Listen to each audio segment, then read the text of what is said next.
আসসালামু আলাইকুম ওয়া রাহমাতুল্লাহি ওয়া বারাকাতুহু। বিসমিল্লাহির রহমানির রহিম। আলহামদুলিল্লাহি রাব্বিল আলামিন ওয়াস সালাতু ওয়াস সালামু আলা সাইয়্যিদিল মুরসালিন নবিয়িনা মুহাম্মদ ওয়া আলা আলিহি ওয়া সাহবিহি আজমাইন। মহান আল্লাহর সমস্ত প্রশংসা, দরুদ ও সালাম নাযিল হোক প্রিয় নবী মুহাম্মদ সাল্লাল্লাহু আলাইহি ওয়াসাল্লামের উপর। আল্লাহুম্মা সাল্লি আলাইহি আল্লাহুম্মা বারিক আলাইহি। আমাদের এই উসুলে সালাসা, তিনটি মূলনীতির যে বিষয়টি আমাদের দর্শে ছিল তা হচ্ছে হিজরতের বিষয়। নবী করিম সাল্লাল্লাহু আলাইহি ওয়াসাল্লামের হিজরত, তিনি হিজরত করেছেন এবং এই হিজরত সেখানেই শেষ হয়ে যায়নি, বরং এই হিজরত কিয়ামত পর্যন্ত অব্যাহত থাকবে। শরীয়তে এই বিধান কায়েম থাকবে। তবে মক্কা থেকে মদিনার হিজরত, নবী করিম সাল্লাল্লাহু আলাইহি ওয়াসাল্লামের যে হিজরত, এই হিজরত মক্কা বিজয়ের সাথে সাথে অষ্টম হিজরিতে শেষ হয়ে গেছে। যেমন নবী করিম সাল্লাল্লাহু আলাইহি ওয়াসাল্লামের প্রসিদ্ধ হাদিস আছে, লা হিজরাতা বাদাল ফাতহ, লা হিজরাতা বাদাল ফাতহ। মক্কা বিজয়ের পরে, ফাতহ মানে ফাতহে মক্কা, বিজয়ের পরে মানে মক্কা বিজয়ের পরে আর হিজরত নেই। কোন হিজরত নেই? মক্কা থেকে মদিনার হিজরত নেই। কারণ মক্কা এতদিন দারুল কুফর ছিল, কাফেরদের অধীনে ছিল, এখন দারুল ইসলাম হয়েছে। সুতরাং দারুল ইসলাম থেকে মুসলিম দেশ, থেকে মুসলিম দেশ, এই হিজরত এখানেও যেভাবে আপনি দিন পালন করতে পারছেন সেখানেও দিন ওইভাবে পালন করতে পারছেন, তাহলে এতে এমন কোনো সওয়াব নেই। এই হিজরত আপনি হয়তো দুনিয়ার গরজে এক জায়গা থেকে অন্য জায়গায় যাচ্ছেন, সেটি আপনার দুনিয়াবি ব্যাপার। তবে এক জায়গা থেকে অন্য জায়গায় যদি দিন আরো সুন্দর করে পালন করতে পারেন, তো যেমন এর আগে যে কথাগুলি আলোচনা হয়েছে, তাহলে এইরকম হিজরত ভালো, মুস্তাহাব কমপক্ষে। আর যেখানে দেখবেন যে দিন আমি পালনই করতে পারি না ঠিকভাবে, জুমা, জামাত, ঈদ, মসজিদ, দিনী প্রতিষ্ঠান, দিনী শিক্ষা, ছেলে মেয়েদের দিনী শিক্ষা দিতে পারছি না, তাহলে ওই সব জায়গা থেকে হিজরত করা ফরজ। তো মক্কা বিজয়ের পরে আর হিজরত নেই, মানে মক্কা থেকে আর হিজরত নেই। যে মদিনার হিজরত ফরজ ছিল সাহাবায়ে কেরাম রাদিয়াল্লাহু তাআলা আনহুম আজমাইনের উপর। ওয়ালাকিন জিহাদুন ওয়া নিয়্যাহ, তবে জিহাদ আল্লাহর রাস্তায় এবং সৎ নিয়ত কিয়ামত পর্যন্ত বাকি থাকবে। আল্লাহর রাস্তায় জিহাদ এবং সৎ নিয়ত রাখা, ভালো কাজের উদ্দেশ্য রাখা, এটি অব্যাহত থাকবে। আর এখানে বলা হবে যে জিহাদ কিয়ামত পর্যন্ত, হিজরত কিয়ামত পর্যন্ত বাকি থাকবে, অর্থাৎ আম হিজরত, দারুল কুফর থেকে দারুল ইসলামের হিজরত কিয়ামত পর্যন্ত বাকি থাকবে। হিজরত সম্পর্কে আয়াতটির সংক্ষিপ্ত তরজমা বা ব্যাখ্যা, তাফসীর করা হয়েছিল। আল্লাহ পাক রব্বুল আলামিন ওই সব লোকদেরকে যারা হিজরত করেনি, মক্কা থেকে নির্যাতিত হয়েছিল এবং অনেকেই হতাহত হয়েছিল কাফেরদের হাতে, তাদেরকে আল্লাহ শাসন করেছেন। কেন এরকম অবস্থা তোমাদের হলো? তোমরা হিজরত করতে পারতে, অথচ যদি হিজরত না করে থাকো তাহলে শাস্তির কথা আল্লাহ পাক রব্বুল আলামিন তাদের বলেছেন। মানুষ যে ভুলে যায়, আমি ভুলে গেছি, আজকে মানুষ ভুলে যায়। এই জুমা মসজিদে জুমার খুতবায় বললাম যে আদম আলাইহিস সালাম ভুলে গেছিলেন। মোবাইলগুলি বন্ধ করে নেন আপনারা।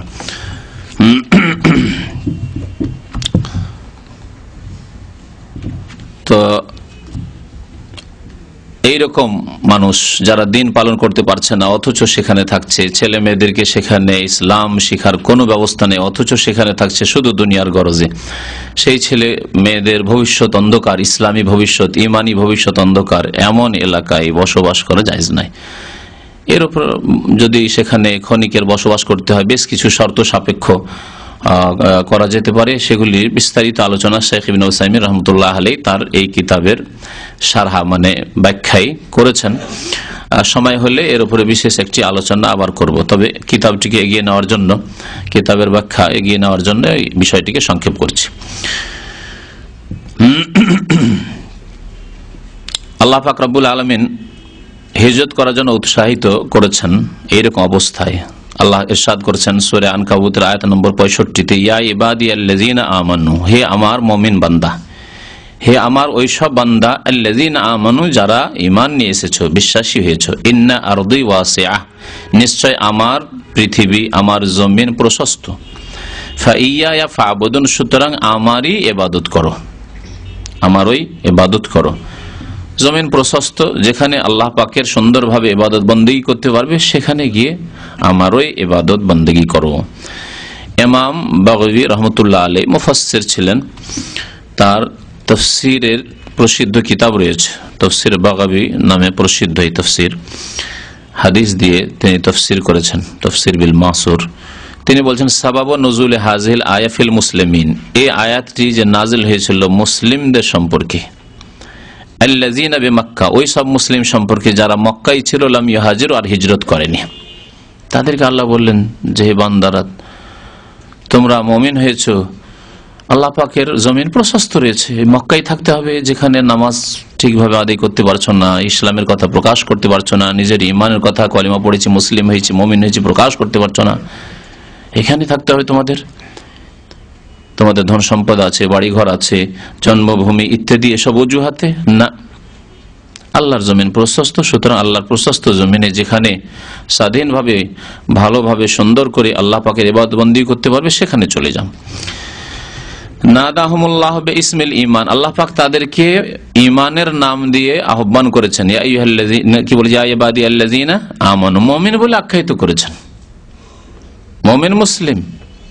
সুতরাং তোমরা আল্লাহর জমিনে হিজরত করে যেখানে সুন্দরভাবে ইবাদতবন্দি করতে পারো সেখানে চলে যাও। ওয়াদ-দালীলু আলাল হিজরাতি মিনাস সুন্নাহ, হিজরত সম্পর্কে আয়াত হলো এই আয়াতটি। আরেকটি আয়াত সূরা নিসার গত সপ্তাহে বলা হয়েছে, ইন্নাল্লাযীনা তাওয়াফাহুমুল মালায়েকাতু যালিমি আনফুসিহিম, এই আয়াতের তাফসীর করা হয়েছে। এখন হাদিস থেকে একটি হাদিস পেশ করেছেন লেখক, নবী করিম সাল্লাল্লাহু আলাইহি সাল্লামের ইরশাদ, সুন্নাহ থেকে অর্থাৎ নবী সাল্লাল্লাহু আলাইহি ওয়াসাল্লামের হাদিস থেকে হিজরতের উপর দলিল যে এই হিজরত কিয়ামত পর্যন্ত বাকি থাকবে। কাউলুহু সাল্লাল্লাহু আলাইহি ওয়াসাল্লাম, নবী করিম সাল্লাল্লাহু আলাইহি ওয়াসাল্লামের বাণী, লা তানকাতিউল হিজরাতু হাত্তা তানকাতিয়া তাওবা, যতক্ষণ পর্যন্ত তওবার দরজা বন্ধ না হবে ততক্ষণ পর্যন্ত হিজরত বন্ধ হবে না।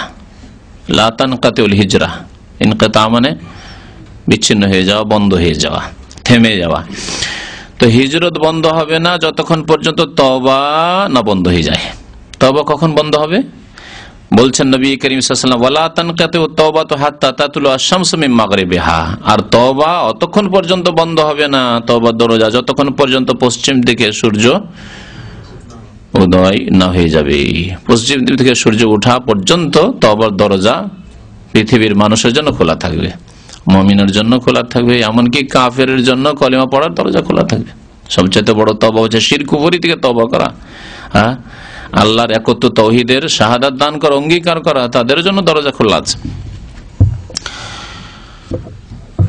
তো তওবার দরজা বন্ধ হওয়া পর্যন্ত হিজরত বহাল থাকবে, অর্থাৎ কিয়ামত পর্যন্ত। কিয়ামতের পূর্ব মুহূর্তে কিয়ামত হয়ে গেল, পশ্চিম দিকটা সূর্য উঠে গেছে, কিয়ামত, সেই দিন পর্যন্ত হিজরত বাকি থাকবে। শরীয়তের এই বিধান, কেউ এই বিধানকে ইসলাম থেকে খারিজ করতে পারবে না, এই ইখতিয়ার আল্লাহ পাক কাউকে দেননি। নবী করিম সাল্লাল্লাহু আলাইহি ওয়াসাল্লাম কিয়ামত পর্যন্ত অব্যাহত থাকবে এই শরীয়তি বিধান, এবং মুসলিম উম্মাহ যারা কোরআন সুন্নাহ মোতাবেক জীবন যাপন করবে তারা এর প্রতি আমল করতে থাকবে।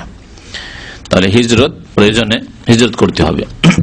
আল্লাহ পাক যতটুকু যাকে সুযোগ দিয়েছেন, দুনিয়ার জন্য আজকে মানুষ হিজরত করছে, খুব হিজরত চলছে।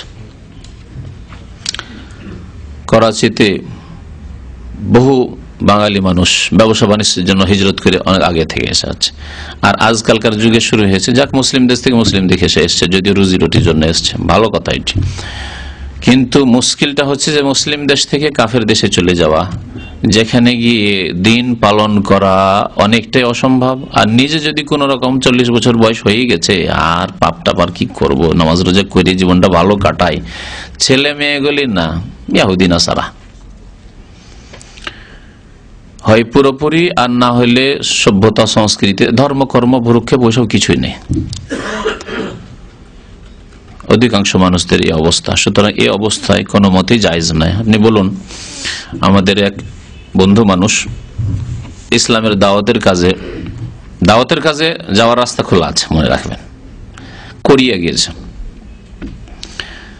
যেখানে একটিও ইসলামিক কোন ভালো প্রতিষ্ঠান যা আমার ভালো শিক্ষা দেব ইসলামিক পরিবেশে নেই, তাহলে এইরকম জায়গায় গিয়ে ঠিক আছে দাওয়াত দেওয়ার জন্য গিয়েও থাকেন, তো আপনাকে আগে চিন্তা করতে হবে আমাকে দাওয়াতটা আগে কাকে দিতে হবে, কাকে দাওয়াত দিতে হবে আগে, কোরিয়াবাসীকে না আমার স্ত্রী আর ছেলে মেয়েকে? কাকে আগে নামাজি বানাইতে হবে, কোরিয়ার লোককে না আমার স্ত্রী ছেলে মেয়েদেরকে? তাহলে আমাকে দেখতে হবে যে আমি ঠিক আছে দাওয়াত দিতে এসেছি, কিন্তু আগে কু আনফুসাকুম, আগে আমাকে নিজেকে বাঁচাতে হবে জাহান্নামের আগুন থেকে, পাপ থেকে, গুনাহ থেকে, ধ্বংস হওয়া থেকে, আল্লাহর আযাব গজব থেকে, ও আহলিকুম, নিজের পরিবারকে বাঁচাতে হবে। আমাকে দেখতে হবে যে আমার ছেলে মেয়েগুলি এখানে মানুষ হতে পারবে কিনা। মানুষ মানে আজকালকার ভাষায় বলছি না, কোরআনে হাদিসের আলোকে মানুষ মানে নামাজি হতে পারবে কিনা, শিরক মুক্ত হতে পারবে কিনা, নাস্তিকতা মুক্ত হতে পারবে কিনা, তৌহিদবাদী হতে পারবে কিনা, ইসলাম সম্পর্কে জ্ঞান হাসিল করতে পারবে কিনা। আমাকে বাধ্য হইতে হলো ইংলিশ মিডিয়ামে দিতে, ওখানকার সিলেবাসে পড়াতে, আর ইসলাম সম্পর্কে তেমন কিছুই শিখাতে পারলাম না। ওই ছেলেগুলো ওখানে যা শিখে আসছে, আব্বাকে এসে দেখছে যে আব্বা কি ওই ইসলাম ইসলাম আর দিনের কথা, ইসলাম কথা, ওইসব কথাবার্তা বলে। কত দেখো তো আজকে পৃথিবী কত উন্নতি করে চলে গেছে। তখন এই শ্রেণীর ছেলেরা কি মনে করে জানেন, মনে করে যে আমার আব্বা ও আদমকালের মানুষ, আমার মা ও আগে কালের মানুষ, এরা বুঝে না, দুনিয়া সম্পর্কে কোনো জ্ঞান নেই। যে আব্বার অন্তর ভরা শ্রদ্ধা ছিল বাংলাদেশের জমিনে, সৌদি আরবের জমিনে, মুসলিম দেশে, আব্বাকে তখন মনে করে মূর্খ জাহেল, কি জানে, দুনিয়ার খোঁজ খবর রাখে না। কিন্তু আব্বা যে যথেষ্ট জানে যে আমাকে আগে জাহান্নাম থেকে বাঁচাতে হবে, আমাকে, আমার ছেলে মেয়েকে, আমার স্ত্রীকে, আমার পরিবারকে, তারপরে আমার দুনিয়া করতে হবে, এটা ভালো করে জানে। বাবা তোমাদের চাইতে, ছেলেদের চাইতে, মেয়েদের চাইতে আব্বা যথেষ্ট জানে যদি দিন সম্পর্কে তার জ্ঞান থাকে। তবে দাওয়াত দেওয়ার জন্য বেশ কিছুদিনের জন্য গেলাম, যেটার কুপ্রভাব আমার ছেলে মেয়েদের উপর পড়বে না, ভালো কথা। বা আমার ছেলেমেয়েরা সেখানে থেকে যদি ইসলাম যথেষ্ট শিখতে পারে তো অসুবিধা নেই। সৎ উদ্দেশ্যে গিয়েছি, নেকির উদ্দেশ্যে, আল্লাহর দিন প্রচার করার জন্য গিয়েছি সেখানে। যেমন সাহাবাই কেরামরা, তাবেঈনরা আরব ছেড়ে দিয়ে, মক্কা মদিনা ছেড়ে দিয়ে, হেজাজ ছেড়ে দিয়ে সফর করেছেন, গিয়েছেন ভারত উপমহাদেশে, কেরালা গিয়েছেন, চিটাগাং গিয়েছেন, মাদ্রাজ গিয়েছেন, যে সামুদ্রিক এলাকাগুলি সেগুলিতে গিয়ে ইসলাম প্রচার করেছেন। সিন্ধু প্রদেশে গিয়েছেন তারা দিন প্রচার করার জন্য, দাওয়াত দেওয়ার জন্য, আল্লাহর রাস্তায় আল্লাহর দিনকে প্রতিষ্ঠিত করার জন্য তারা গিয়েছেন, ভালো কথা। কিন্তু নিজের ছেলে মেয়েদেরকে বাঁচিয়ে পাপ থেকে, শিরক থেকে, কুফরি থেকে, বেদিনী হওয়া থেকে, ইসলাম বিমুখ হয়ে যাওয়া থেকে, সব থেকে বাঁচিয়ে তারপরে অন্যদেরকে দাওয়াত দিতে হবে, নিজেকে, নিজের পরিবারকে সুরক্ষিত করে নিয়ে। নবী করিম সাল্লাল্লাহু আলাইহি সাল্লাম হিজরত করে মদিনা মুনাওয়ারা পৌঁছিলেন। এই মদিনা এর নাম হচ্ছে মদিনাতুর রাসূল সাল্লাল্লাহু আলাইহি ওয়াসাল্লাম। মদিনাতুর রাসূল সাল্লাল্লাহু আলাইহি ওয়াসাল্লাম, রাসূলুল্লাহ সাল্লাল্লাহু আলাইহি ওয়াসাল্লামের শহর। মদিনা মানে কিন্তু সিটি, এই মদিনাতুদ দাম্মাম বলছে, মদিনাতুর রিয়াদ সিটি। নবী সাল্লাল্লাহু আলাইহি ওয়াসাল্লাম এই শহরের নাম, প্রথম নাম হলো মদিনাতুর রাসূল। তার আগে ইয়াসরিব নাম ছিল, ইয়া আহলা ইয়াসরিব লা মুকামা লাকুম, কোরআনে কারীমে সূরা আহজাবে রয়েছে। প্রাচীন জাহিলি যুগের নাম ছিল, এই জন্য এই নামটিকে অপছন্দ করা হয়েছে, বলতে নিষেধ করেছেন নবী সাল্লাল্লাহু আলাইহি ওয়াসাল্লাম কিছু হাদিসে, এমনি উল্লেখ করার জন্য যে আগের নাম এইরকম ছিল। কিন্তু আপনি বলবেন যে আমি ইয়াসরিব যাচ্ছি, না, ঠিক নয়। মদিনাতুর রাসূল সাল্লাল্লাহু আলাইহি ওয়াসাল্লাম বলতেন সাহাবায়ে কেরামরা, রাসূলুল্লাহ সাল্লাল্লাহু আলাইহি ওয়াসাল্লামের শহর। তারপরে সেটাকে সংক্ষেপ করে আল মদিনা করা হলো। নবী সাল্লাল্লাহু আলাইহি ওয়াসাল্লাম ইন্তেকালের পরে বিদআতি সুফিবাদী বিশ্বাসীরা একটা বাড়াইল, আল মদিনাতুল মুনাওয়ারাতু বিকবরি রাসূল সাল্লাল্লাহু আলাইহি ওয়াসাল্লাম, এমন মদিনা যে মদিনা আলোকিত, মুনাওয়ার রাসূলুল্লাহ সাল্লাল্লাহু আলাইহি ওয়াসাল্লামের কবরের দ্বারা। তো এই জন্য কোরআন সুন্নাহর অনুসারী উলামায়ে কেরামরা এটাকে অনেকে আপত্তি করেছেন, যদিও মদিনা অবশ্যই মুনাওয়ার, এতে কোনো সন্দেহ নেই, কিন্তু যেহেতু শিরক বিদআতের একটু গন্ধ আছে সেই জন্য তার থেকে বেঁচে থাকা ভালো, মদিনা বলেন। তারপরে আমাদের দেশীয় ভাষা মদিনা শরীফ, মক্কা শরীফ, মদিনা শরীফ, এগুলো হচ্ছে আমাদের দেশীয় ভাষা। আর তারা বলবে না কেন মক্কা মদিনা অবশ্যই শরীফ, মক্কাতুল মুকাররমা, সম্মানিত মক্কা, ওর মানে মদিনা, মক্কা শরীফ, মক্কাতুল মুকাররমা, মদিনা মুনাওয়ারা, অবশ্যই এগুলি মুনাওয়ারা।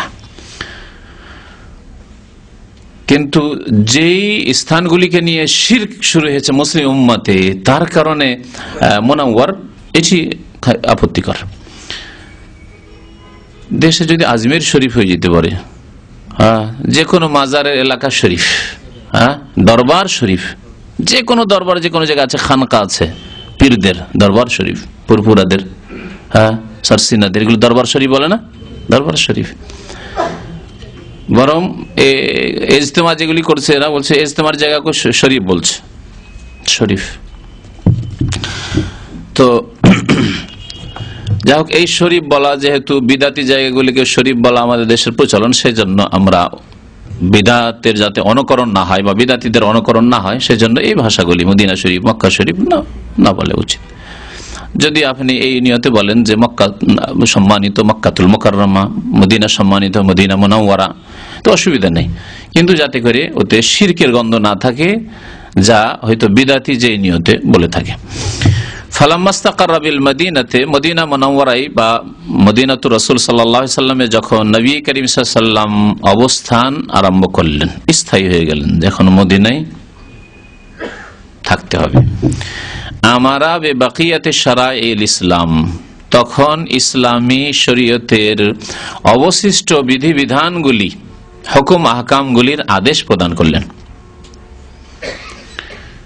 মক্কায় তাহলে কি হুকুম নাযিল হয়েছিল? তাওহীদের। ভালো কথা, খুব সুন্দর কথা, তাওহীদের। ইয়া আইয়ুহান নাস কুলু লা ইলাহা ইল্লাল্লাহ তুফলিহু। নবী করিম সাল্লাল্লাহু আলাইহি ওয়াসাল্লামের এই আহ্বানই ছিল, হে মানব সকল, হে মক্কাবাসী, কুলু লা ইলাহা ইল্লাল্লাহ, বলো আল্লাহ ছাড়া কেউ সত্য মাবুদ নেই, আল্লাহ ছাড়া কেউ আর মাবুদ উপাস্য নেই, ইবাদতের হকদার নেই। তুফলিহু, তাহলেই তোমরা ফালাহ পাবে, মুক্তি পাবে, সার্বিক কল্যাণ হাসিল করবে। এই ছিল দাওয়াত নবী করিম সাল্লাল্লাহু আলাইহি ওয়াসাল্লামের। আল্লাহ পাকের আয়াত তো সূরা মুদ্দাসিরে শোনানো হয়েছে, ইয়া আইয়ুহাল মুদ্দাসির কুম ফাআনজির ওয়া রাব্বাকা ফাকাব্বির, সতর্ক করো শিরক থেকে, তাওহীদের দাওয়াত দাও। তারপরে আর মক্কায় কোনো হুকুম আহকাম নাযিল হয়নি? সালাত, 5 ওয়াক্ত নামাজ, মেরাজ, ইসরা মেরাজের কথা উল্লেখ করা হয়েছে তৃতীয় মূলনীতিতে, যে মেরাজ হলে মেরাজ থেকে নবী করিম সাল্লাল্লাহু আলাইহি ওয়াসাল্লাম 5 ওয়াক্ত নামাজ নিয়ে আসলেন, তাহলে নামাজও ফরজ হলো মক্কাতুল মুকাররমায়। বাকি এই ইসলামের যে 5টি স্তম্ভ রয়েছে, কালেমা শাহাদাত, লা ইলাহা ইল্লাল্লাহ মুহাম্মাদুর রাসূলুল্লাহ সাক্ষ্য প্রদান করা, তাওহীদের সাক্ষ্য প্রদান করা এবং রিসালাতের, আর 5 ওয়াক্ত নামাজ কায়েম করা, এই দুটি হইল মক্কায় ফরজ। তারপরে মদিনা আসার পরে বাকি থাকে কিসের আর বিধান? যাকাত, সিয়াম, রোজা এবং হজ, এগুলি ফরজ হইল কোথায়? মদিনা এসে। যাকাত সম্পর্কে উলামাদের একটু ইখতিলাফ আছে, যাকাত কোথায় ফরজ হয়েছে। লেখক বলছেন মিসল, যেমন বাকি ইসলামের বিধিবিধান, যেমন আয-যাকাত, যাকাত, ওয়াস সাওম, সাওম বা সিয়াম, রোজা যাকে বলেন, ওয়াল হজ, হজ, ওয়াল জিহাদ, আল্লাহর রাস্তায় জিহাদ করা, জিহাদও ফরজ হয়েছে কোথায়? মদিনায় এসে। মক্কার জীবনে বরং অস্ত্র ধারণ করা, জিহাদ করা নিষেধ ছিল, ফরজ হওয়া দূরের কথা, জায়েজও ছিল না, নিষেধ ছিল, নিষেধ ছিল। আলাম তায়াল্লাযিনা ক্বিলা লাহুম কুফু আইদিয়াকুম, আল্লাহ পাক কোরআনে কারীমে ইরশাদ করেছেন, তুমি কি দেখোনি সেই লোকদেরকে? আলাম তায়াল্লাযিনা ক্বিলা লাহুম, তাদেরকে বলা হয়েছিল আল্লাহর পক্ষ থেকে আদেশ নবী সাল্লাল্লাহু আলাইহি ওয়াসাল্লামের মাধ্যমে, কুফু আইদিয়াকুম, তোমাদের হাতকে থেমে থাকো। কুফু মানে রুকে রাখো, থেমে থাকো। ওয়া আকিমুস সালাহ, বাস নামাজ কায়েম করো।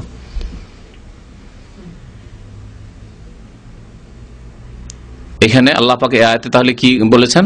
জিহাদ নিষেধ, কারণ এখন দুর্বল, এখন 50 জন 100 জন বা 200-500 জনই হয়েছে, তোমরা যদি অস্ত্র ধারণ করো আবু জাহাল আবু লাহাবের বিরুদ্ধে, তাহলে সমূলে বিনাশ করে দিবে। এখন এই ক্ষমতা আসেনি, তাহলে জিহাদ শর্ত সাপেক্ষ রয়েছে। তারপর আল্লাহ পাক বলেন, ওযানা লিল্লাযিনা ইউকাতালুনা বিআন্নাহুম যুলিমু, যাদের বিরুদ্ধে সশস্ত্র নেমে গেছে কাফেররা, যুদ্ধ করার জন্য নেমে পড়েছে কাফেররা, তাদেরকে ওযেনা, অনুমতি দেওয়া হচ্ছে। তাহলে ফরজ করা হয়নি আয়াতে, প্রথম স্তরে জিহাদের অনুমতি দেওয়া হচ্ছে। যে তোমাদের উপর জুলুম হচ্ছে, তোমাদেরকে হত্যা করছে, ও যে না, অনুমতি দেওয়া হচ্ছে ওই মুমিনদেরকে যাদের বিরুদ্ধে কাফের অস্ত্র নিয়ে নেমে পড়েছে, মজলুম হয়েছে তোমরা, তোমাদেরকে অনুমতি দেওয়া হচ্ছে। আল্লাহ পাক তাদের সাহায্যের জন্য সর্বশক্তিমান। সুতরাং এখন তোমাদের অনুমতি দেওয়া হয়েছে, যদি দেখো যে আমরা পেরে উঠতে পারবো তাহলে জায়েজ আছে। আল্লাহ পাক রব্বুল আলামিন আরেক স্তরে গিয়ে বলছেন আরেকটু শক্তিশালী হয়ে গেছে, এখন শর্ত পুরা করে দিতে পেরেছো, পারবে এখন তোমরা। আল্লাহ পাকের মদদ নামবে এবং পার্থিব যে কিছু শক্তির প্রয়োজন হয় সেই শক্তিও তোমাদের আছে, আর ইমানি শক্তিও আছে। আল্লাহ পাক বলছেন ইয়া আইয়ুহাল্লাযীনা আমানু কুতিবা আলাইকুমুল কিতালু ওয়া হুয়া কুরহুল লাকুম, তোমাদের উপর কিতালকে, যুদ্ধকে ফরজ করা হয়েছে, কিন্তু এটি তোমাদের মনের উপর বড়ই কষ্টকর। তো এই জিহাদের বিধান কোরআনে কারিমে রয়েছে, একে মানসুখ, রহিত করার, ক্যান্সেল করার কোনো ইখতিয়ার কোনো জাতিকে নেই। তবে এক হচ্ছে রহিত করা, যার ইখতিয়ার কাউকে নেই, এক হচ্ছে স্থগিত আপাতত রাখা। আমাদের কাছে ওই শর্ত পুরা হয়নি, দুর্বল, সুতরাং এই অবস্থায় এর ক্ষতির দিকে বেশি না, স্থগিত রাখেন। কোন জিনিসে বিলম্ব করা আলাদা জিনিস, আর একটা জিনিসকে অস্বীকার করা কুফরি। কিন্তু এখন পেরে উঠছে না, এই জন্য স্থগিত রেখেছে। আজকে দুনিয়ার নেতারা স্থগিত রাখেন নিজের কর্মসূচি, আমাদের কর্মসূচিতে এগুলি আছে, কিন্তু স্থগিত রেখেছে। কমিউনিস্ট পার্টি রাশিয়া থেকে আর চায়না থেকে কমিউনিস্ট এসে পশ্চিমবঙ্গে এখনো তারা স্থগিত রেখেছে তাদের কমিউনিজমকে। কমিউনিজমের এখন ফুল বাস্তবায়ন করেনি, সে কতদিনের জন্য স্থগিত রেখেছে, করবে না, বা সেটা মডিফাই করেছে তাদের ব্যাপার সেটা। তাহলে দুনিয়ার লোকেরা নিজের কর্মসূচিকে স্থগিত রাখে, বিলম্ব করে, এখনো এরকম অবস্থা তৈরি হয়নি, যখন হবে তখন করব। কিন্তু আল্লাহর দিনের বিধিবিধানের প্রতি ঈমান থাকতে হবে, যে আল্লাহ পাক আমাদের উপর এগুলি ফরজ করে রেখেছেন, সময় সাপেক্ষে যখন সময় হয়ে উঠবে, শর্ত পুরা করতে পারবো, তখন আল্লাহ এগুলি ফরজ করেছেন, আদায় করতে হবে। বল আজান কোথায় ফরজ হইল? মদিনায়। বল আমর বিল মারুফ, ভালো কাজের আদেশ দেওয়া, ভালো কাজ করো, আদেশ দেওয়া। মক্কায় ক্ষমতা ছিল না যে ভালো কাজের আদেশ দেবেন। অন্যায় আনিল মুনকার, অন্যায় কাজে বাধা দেওয়া। মদ খাচ্ছে, জুলুম অত্যাচার করছে, কিছুই বলার নেই মুসলিমদের, অসহায়, দুর্বল। অন্যায় কাজে বাধা দেওয়ার ক্ষমতা মক্কায় ছিল না, অন্তর থেকে ঘৃণা করা ছাড়া এর বেশি মুখে বলার হয়তো ক্ষমতা ছিল না। আল্লাহ পাক যখন ক্ষমতা দিলেন, শক্তিশালী করলেন মদিনায়, তখন এগুলি ফরজ হইল। ওয়াগাইরা যালিকা মিন শারাইল ইসলাম, এছাড়াও ইসলামের বহু বিধিবিধান, তার মধ্যে একটি হেজাব, পর্দা 6 হিজরিতে আল্লাহ পাক রব্বুল আলামিন ফরজ করলেন। সূরা আহজাবে পর্দার বিধান রয়েছে, সূরা নূরে রয়েছে, ওই আল্লাহ পাক ফরজ করলেন মদিনায়। যাকাত সম্পর্কে বলছিলাম শুধু, যে যাকাত সম্পর্কে ইখতিলাফ রয়েছে উলামায়ে কেরামদের, তাফসীরকারদের, যে মক্কায় ফরজ হলো যাকাত না মদিনায় ফরজ হলো। কি বলতে পারেন আপনারা? মীমাংসা, হ্যাঁ,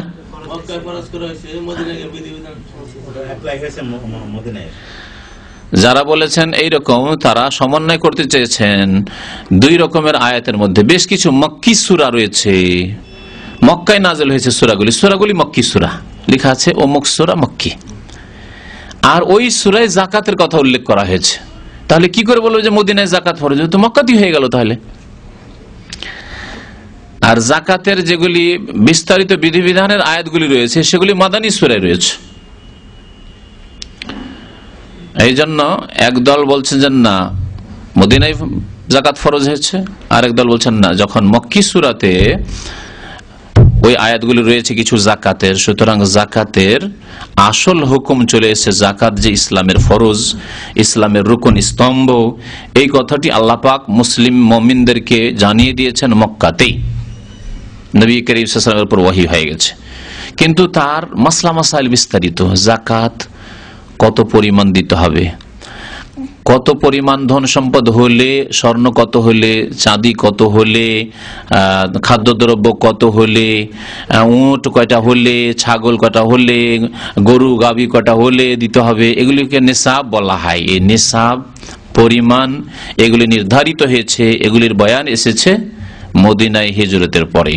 তাহলে এভাবে সমন্বয় হয়ে যাবে। আল্লাহ আল্লাহ পাক রব্বুল আলামিন সূরা মাআরিজ 29 পারায়, এই সূরা মাআরিজ মক্কি সূরা, ইরশাদ করেছেন ওয়াল্লাযীনা ফি আমওয়ালিহিম হাক্কুম মালুম লিস-সাইলি ওয়াল মাহরুম। মুমিন তো তারাই এবং জান্নাতি তারাই যাদের ধন সম্পদে জানাশোনা অধিকার রয়েছে, হক রয়েছে, প্রাপ্য রয়েছে। কার? লিস-সাইলি, ভিক্ষুকদের জন্য, ওয়াল মাহরুম, আর যারা ভিক্ষা না করলে বঞ্চিত থেকে যায়, লজ্জা পায় চাইতে কিন্তু অত্যন্ত অভাবী, ওরা বেশি হকদার। অভাব আছে কিন্তু তাদের মান সম্মান, বংশীয় মান সম্মান, ইমানি মান সম্মান, ব্যক্তিগত মান সম্মান তা বাধা দিচ্ছে যে কি করে মানুষের কাছে চাইবো, খেতে না পেলে চাইতে পারে না, এরা বেশি হক রাখে। আল্লাহ পাক উভয়ের হকের কথা এই আয়াতে উল্লেখ করেছেন। যারা চাইবে ভিক্ষা করবে তাদেরকেও দাও অভাবী সেজন্য, আর যারা অভাবী কিন্তু লজ্জা পায় ভিক্ষা করতে তাদেরকেও দাও আল মাহরুম, তারা যেন বঞ্চিত মাহরুম না থেকে যায়। মাহরুম করে দিও না, চাই না সেই জন্য দিলে না, খোঁজ খবর নিলে না, অথচ তোমার প্রতিবেশী, তোমার গ্রামবাসী, খবর অবশ্যই রাখতে হবে। তো এই বিধি বিধানগুলি মদিনায় ফরজ হলো, যেগুলির কথা উল্লেখ করা হলো। আখাযা আলা হাযা 10 সিনিন, মদিনায় এসে এর ওপর নবী করিম সাল্লাল্লাহু আলাইহি ওয়াসাল্লাম 10 বছর অতিবাহিত করলেন। 10 বছর কেটে গেল, 1 বছর 2 বছর করে। বিভিন্ন নবী সাল্লাল্লাহু আলাইহি ওয়াসাল্লামের জিহাদগুলি হইল, বদর হইল, ওহদ হইল, খন্দক হইল, খাইবার হইল, মক্কা বিজয় হইল, তায়েফের যুদ্ধ হইল, হুনাইনের যুদ্ধ হইল, বহু যুদ্ধ হইল, জিহাদ হইল, অনেক অভিযান পাঠালেন নবী করিম সাল্লাল্লাহু আলাইহি ওয়াসাল্লাম, সারিয়া হইল। তারপরে তারপরে নবী করিম সাল্লাল্লাহু আলাইহি ওয়াসাল্লাম ইন্তেকাল করলেন, তৌফিয়া, ওয়াফাত পেলেন। ওয়াফাত পাওয়া মানে কি? মৃত্যুবরণ করা। তৌফিয়া আরবিতে বলা হয় আর মাতা বলা হয়, দুটোর মানে হচ্ছে ইন্তেকাল করা। জি সাল্লাল্লাহু আলাইহি ওয়াসাল্লাম, নবী করিম সাল্লাল্লাহু আলাইহি ওয়াসাল্লামের তাহলে ইন্তেকাল হয়েছে। মওত যে আল্লাহ পাক প্রত্যেক ব্যক্তির জন্য নির্ধারিত করেছেন, কুল্লু নাফসিন যায়কাতুল মওত, প্রত্যেক ব্যক্তিকে মওতের আস্বাদন গ্রহণ করতে হবে। এটি হচ্ছে আল্লাহ পাকের কায়দা, নীতিমালা, এতে থেকে কেউ ব্যতিক্রম নেই। কুল্লু নাফসিন, যদি ব্যতিক্রম হইতো তো আল্লাহ পাক বলতেন, যেমন বলেছেন কুল্লু মান আলাইহা ফান ওয়া ইয়াবকা ওয়াজহু রাব্বিকা, পৃথিবীর সবকিছুই ধ্বংসশীল কিন্তু তোমার রবের সত্তা, রব। ওয়াজ বলে আল্লাহ পাক রব্বুল আলামিনের মুখমণ্ডল, ওয়াজ আল্লাহর, ওয়াজ আল্লাহর মুখমণ্ডল, আল্লাহর মতো বলে তার সত্তাকে উদ্দেশ্য করা হয়েছে, কিন্তু আল্লাহ পাকের মুখমণ্ডল আছে, এই কথাই এই আয়াত প্রমাণ করে। ওই রকম বলা হয়তো যে ওয়া রাসূলুহু, এবং তার রাসূল তিনি ইন্তেকাল করবেন না। যদি এটি আকীদার বিষয় হইতো এবং এটি যদি ইসলাম হইতো, এটি শিরক কুফরি না হইতো, তাহলে আল্লাহ পাক বয়ান করে দিতেন যে এর উপর তোমাদের ঈমান নির্ভরশীল। দেখো, যেমন আল্লাহ থাকবেন তেমনি নবীও ইন্তেকাল করবেন না। কুল্লু নাফসিন যায়কাতুল মউত ইল্লা রাসূলুল্লাহ বলতেন, আছে কোথাও? তাহলে এই বিদাতীরা কিভাবে যে পথভ্রষ্ট হইল আল্লাহ পাক জানে। শয়তান আকীদার ক্ষেত্রে কাউকে ধ্বংস করেছে, কাউকে নামাজ রোজা হজ যাকাতের ক্ষেত্রে, ফারাইজ ওয়াজিবাতের ক্ষেত্রে ধ্বংস করেছে, কাউকে হারাম খাওয়িয়ে হারাম কাজ করিয়ে সর্বনাশ করেছে, কাউকে বেদিন করে ধ্বংস করেছে। আল্লাহ পাক রব্বুল আলামিন বিভিন্ন মানুষকে বিভিন্ন ভাবে গুমরাহ করেছে। আলহামদুলিল্লাহ যে আল্লাহ পাক রব্বুল আমাদেরকে সহি আকীদা বোঝার তৌফিক দান করেছেন। বলুন আলহামদুলিল্লাহ। আল্লাহ পাক তার প্রতি চলার জন্য তৌফিক দান করেন। নবী করিম সাল্লাল্লাহু আলাইহি সাল্লামের আদর্শ সুন্নাত মোতাবেক সার্বিক ক্ষেত্রে জীবন যাপন আল্লাহ যেন তৌফিক দান করেন। নবী করিম সাল্লাল্লাহু আলাইহি সাল্লামের ইন্তেকাল হয়েছে এই কথা বলাকে বিদাতীরা বেয়াদবি মনে করে। আর আমরা দেশে মনে করতাম, দেশের পড়াশোনায়, যে এটা মনে হয় বেরেলভিরা মনে করে, হায়াতুর রসুল, হায়াতুন নবী, নবী জীবিত, বেরেলভিরা মানে রেজবি, কবর পূজারীরা, এরাই মনে হয় এটা আকীদা রাখে, আর আমাদের দেওবন্দি ভাইরাই আকীদা রাখে না। এটাই ভাবতাম, তাদের সম্পর্কে একটা ভালো ধারণাই ছিল। কিন্তু আশ্চর্য হয়ে গেলাম যখন মাআরিফুল কোরআন মুফতি শাফি সাহেবের কয়েক খণ্ডের তাফসীর, খুব প্রসিদ্ধ তাফসীর, অখণ্ড পাকিস্তান, পূর্ব পাকিস্তান, পশ্চিম পাকিস্তানের বেতার থেকে, রেডিও সেন্টার থেকে যা প্রতিদিন ভোরে প্রচার করা হইতো, পরে সেটি তাফসীরের আকার ধারণ করেছে। এই তাফসীর সেই তাফসীরের বাংলা অনুবাদ করলেন মহিউদ্দিন খান সাহেব, একজন প্রখ্যাত বাংলাদেশের আলেম।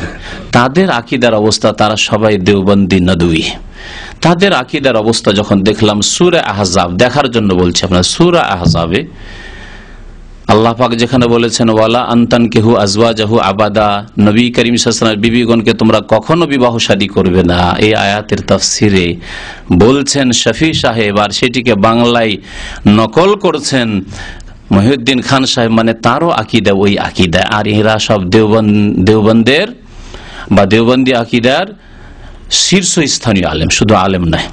মুফতি শাফি দেওবন্দি আলেমদের 5 জনের একজন, 50 জনের একজন নয়, 100 জনের একজন নয়, 5 জনের একজন।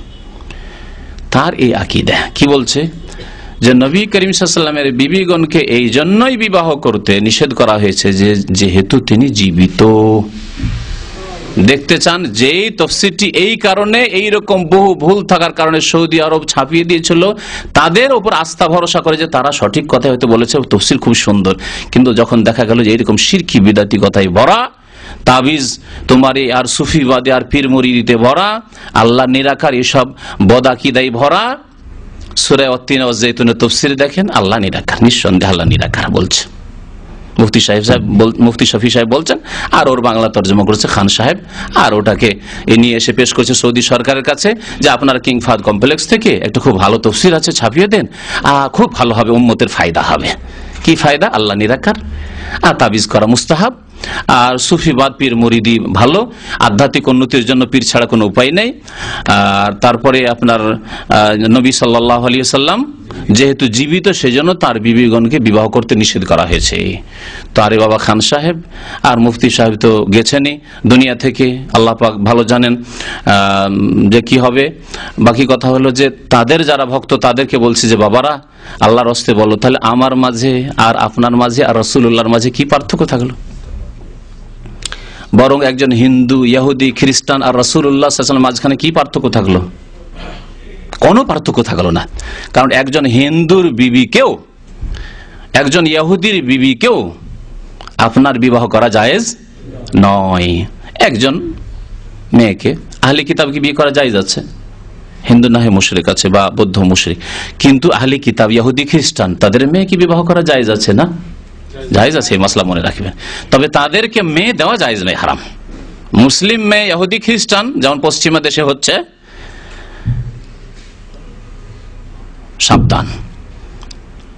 তো ইহুদি খ্রিস্টানের মেয়েকে বিয়ে করা জায়েজ আছে, অবিবাহিতা মেয়েকে, কিন্তু বিবাহিতা একজন খ্রিস্টান যুবক একটি খ্রিস্টান মেয়েকে বিয়ে করে নিয়েছে, তারপরে আপনাকে ওই মেয়ে বিয়ে করতে চায়। আজকাল ইন্টারনেটের যুগে ফাসেক মুসলিমরা ইন্টারনেটে বিয়ে করছে অনেকে, আর এগুলিতে ফেসে যাচ্ছে অনেক ক্ষেত্রে।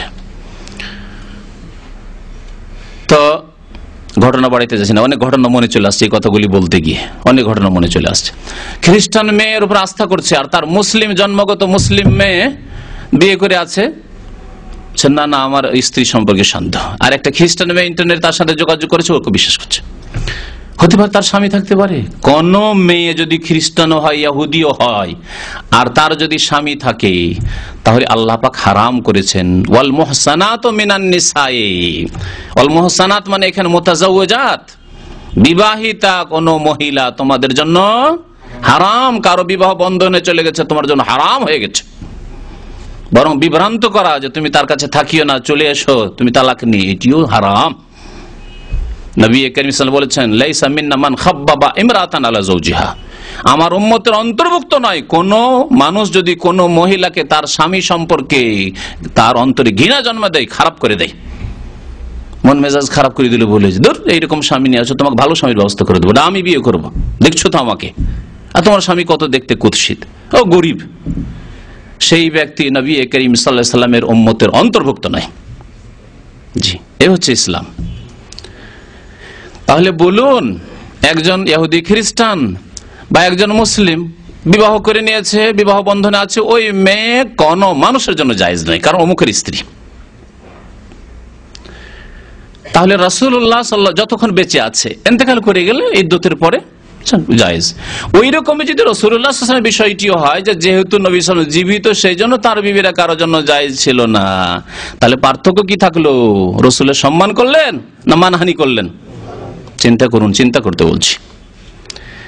আর আমরা রাসূলুল্লাহ সাল্লাল্লাহু আলাইহি ওয়াসাল্লামের এই শ্রদ্ধা করি যে আল্লাহ পাক স্পেশাল বিধান দিয়েছেন রাসূলুল্লাহ সাল্লাল্লাহু আলাইহি ওয়াসাল্লামকে যে তার ইন্তেকালের পরেও কিয়ামত পর্যন্ত যদি হায়াত থাকতো নবী সাল্লাল্লাহু আলাইহি ওয়াসাল্লাম আজওয়াজে মুতাহহারাত আয়েশা আর অন্যান্য সাফিয়া, উম্মে হাবিবা ইত্যাদি আজওয়াজে মুতাহহারাত উম্মাহাতুল মুমিনিনদের তবুও কোনো মানুষের জন্য জায়েজ হতো না, হারাম। ওয়া আজওয়াজুহু উম্মাহাতুহুম, আল্লাহ পাক বলছেন নবীর বিবিগণ তোমাদের মা। মা যেমন হারাম, চিরকাল হারাম, আপনার মা যতদিন বেঁচে থাকুক না কেন আপনার জন্য হারাম।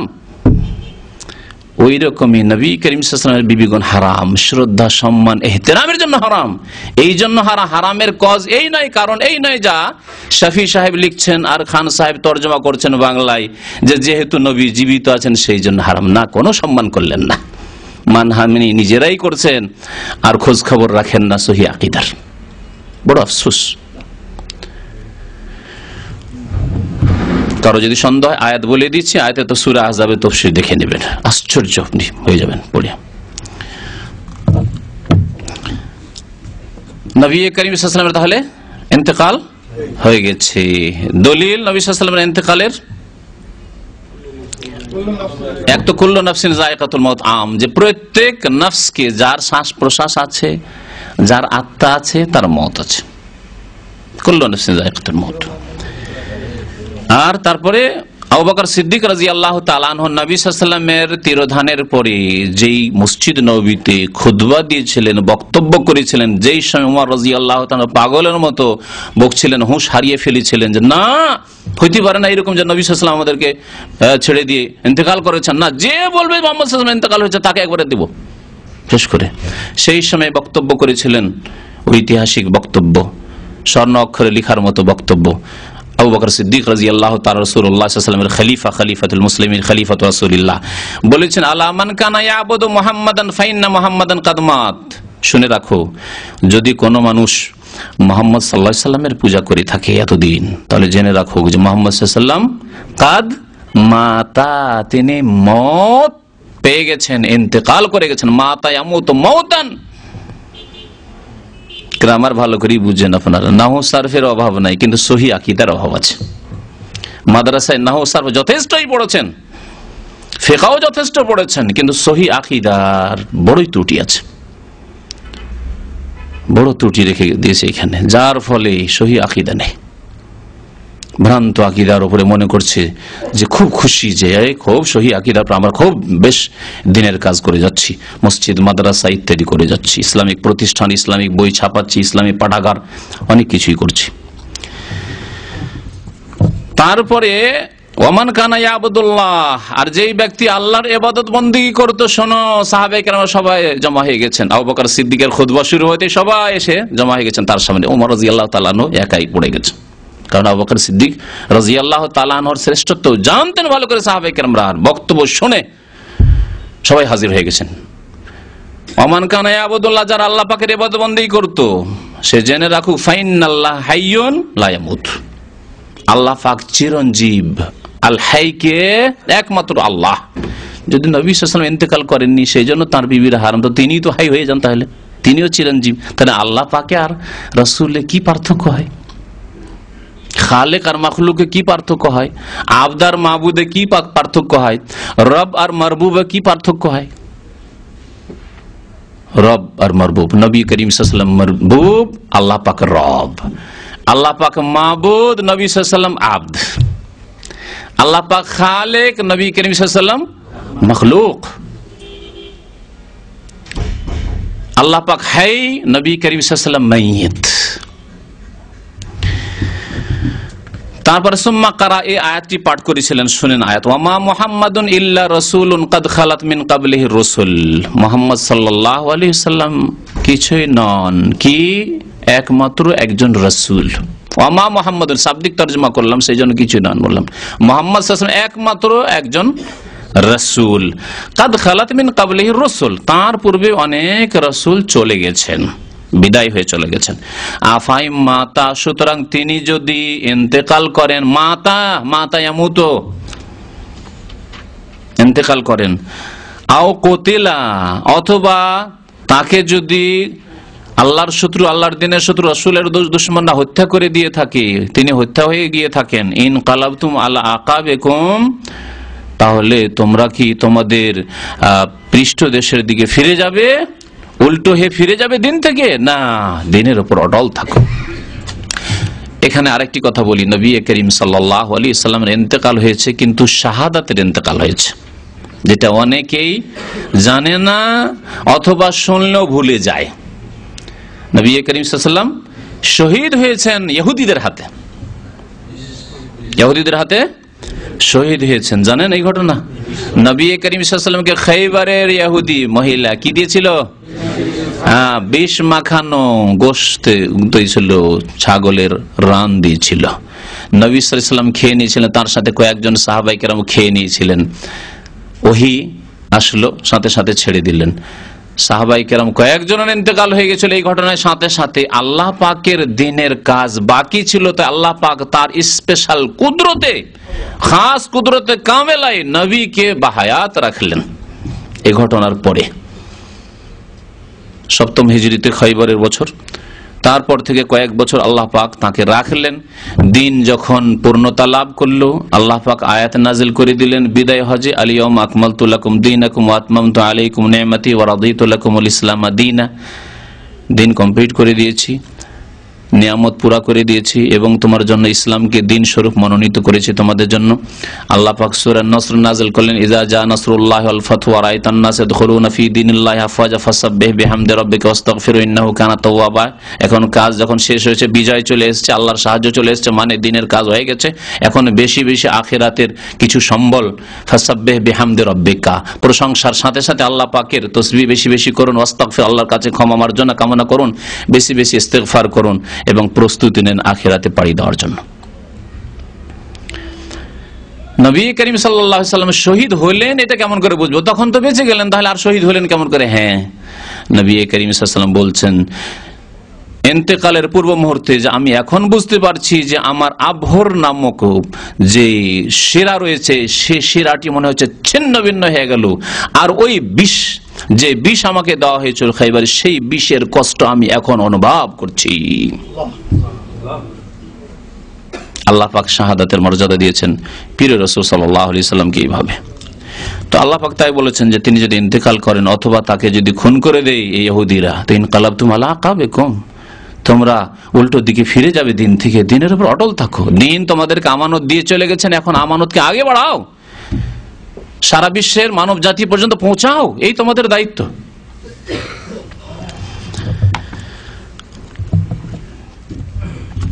আর একটি আয়াত রয়েছে, কে বলতে পারেন? সূরা জুমারের আয়াত।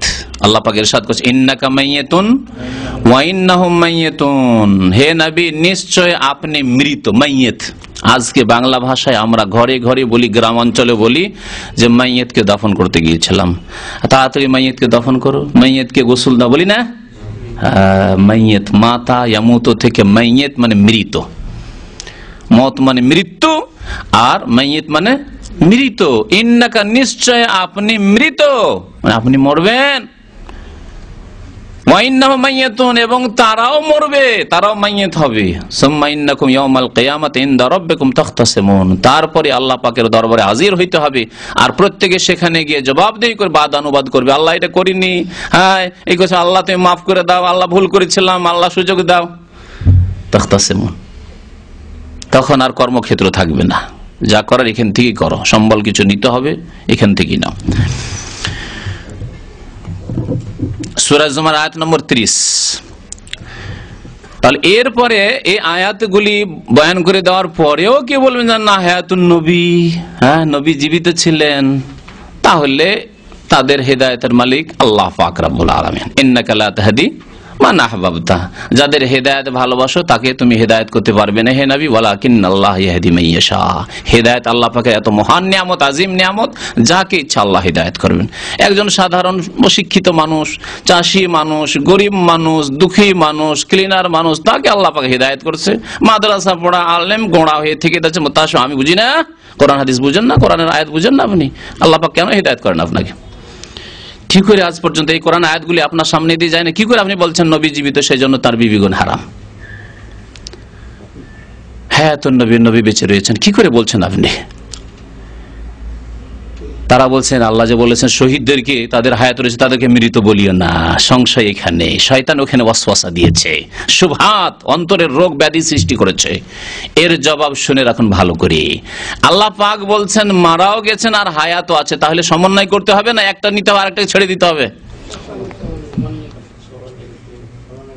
আপনার আব্বা বাজারে পাঠালো, তখন বললো যে গোশত নিয়ে আসি। তারপর রাস্তায় গেছেন, তো টেলিফোন করে, মোবাইলের যুগ, বলছে সবজি নিয়ে আসবা। তখন কি করবেন? গোশতটা ক্যান্সেল করে দিয়ে সবজি নিয়ে আসবেন শুধু, নাকি? দুটাই নিতে হবে, সমন্বয় করতে হবে আল্লাহ পাকের কথায়, রাসূলুল্লাহ সাল্লাল্লাহু আলাইহি ওয়াসাল্লামের কথায়। আল্লাহ পাক বলছেন ওয়ালা তাকুলু লিমান ইউকতালু ফি সাবিলিল্লাহি আমওয়াত বাল আহইয়া, বরং তারা জীবিত রয়েছেন। যারা আল্লাহর রাস্তায় শহীদ হয় তাদেরকে তোমরা মৃত বলিও না, বরং তারা জীবিত। ওয়ালাকিন লা তাশউরুন, কিন্তু এই জীবন কেমন তোমাদের মতো, দুনিয়ার মতো তোমরা বুঝো না, অনুধাবন করতে পারবে না, উপলব্ধি করতে পারবে না, তোমাদের কোনো অনুভূতি নেই ওই জীবন সম্পর্কে। সেটি হচ্ছে বারজাখী জীবন, হায়াতুন বারজাখিয়া, পরলৌকিক জীবন। শরীর থেকে, দেহ থেকে আত্মা চলে গেছে, আত্মা মরেনি। আত্মা কোথায় গিয়েছে? এটা প্রত্যেকের যখন আত্মা আছে আল্লাহ পাকের দরবারে আলামে আরওয়াহতে, তাহলে শহীদদেরকে শুধু আর নবীদেরকে হায়াতের কথা বলার কি যুক্তি আছে? হ্যাঁ, ওদের শ্রেষ্ঠ জীবন আছে সেজন্য বলা হয়েছে, সম্মানের জীবন আছে সেজন্য বলা হয়েছে, উত্তম জীবন আছে সেজন্য তাদের কথা বলা হয়েছে। তাদেরকে তোমাদের মতো মৃত ভাবিও না, যে মরার পরে কবর আযাব, হ্যাঁ, মরার পরে শাস্তি আর সাফ শাস্তি, ওই রকম ভাবিও না। তাদের জন্য আল্লাহ সম্মানজনক স্থান রেখেছেন আলামে আরওয়াহতে, ইল্লিনে। এই হচ্ছে এর অর্থ।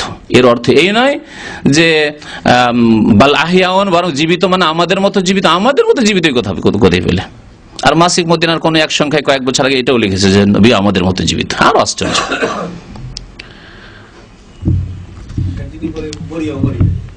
মরিয়া মরেনি। আর এক ভাষা বলে শুধু খোল থেকে বেরিয়ে চলে গেছে, খোল থেকে বেরিয়ে, কিন্তু তারপরে আরো শক্তিশালী জীবন পেয়ে গেছে। শক্তিশালী মরে যাওয়ার পরে, মানে খোল থেকে, এই বডি থেকে বেরিয়ে যাওয়ার পরে আরো নাকি শক্তিশালী জীবন পেয়ে যায়, মানে দুনিয়াতে যাও দিতে পারেনি, করতে পারেনি, তা আরো করতে পারে।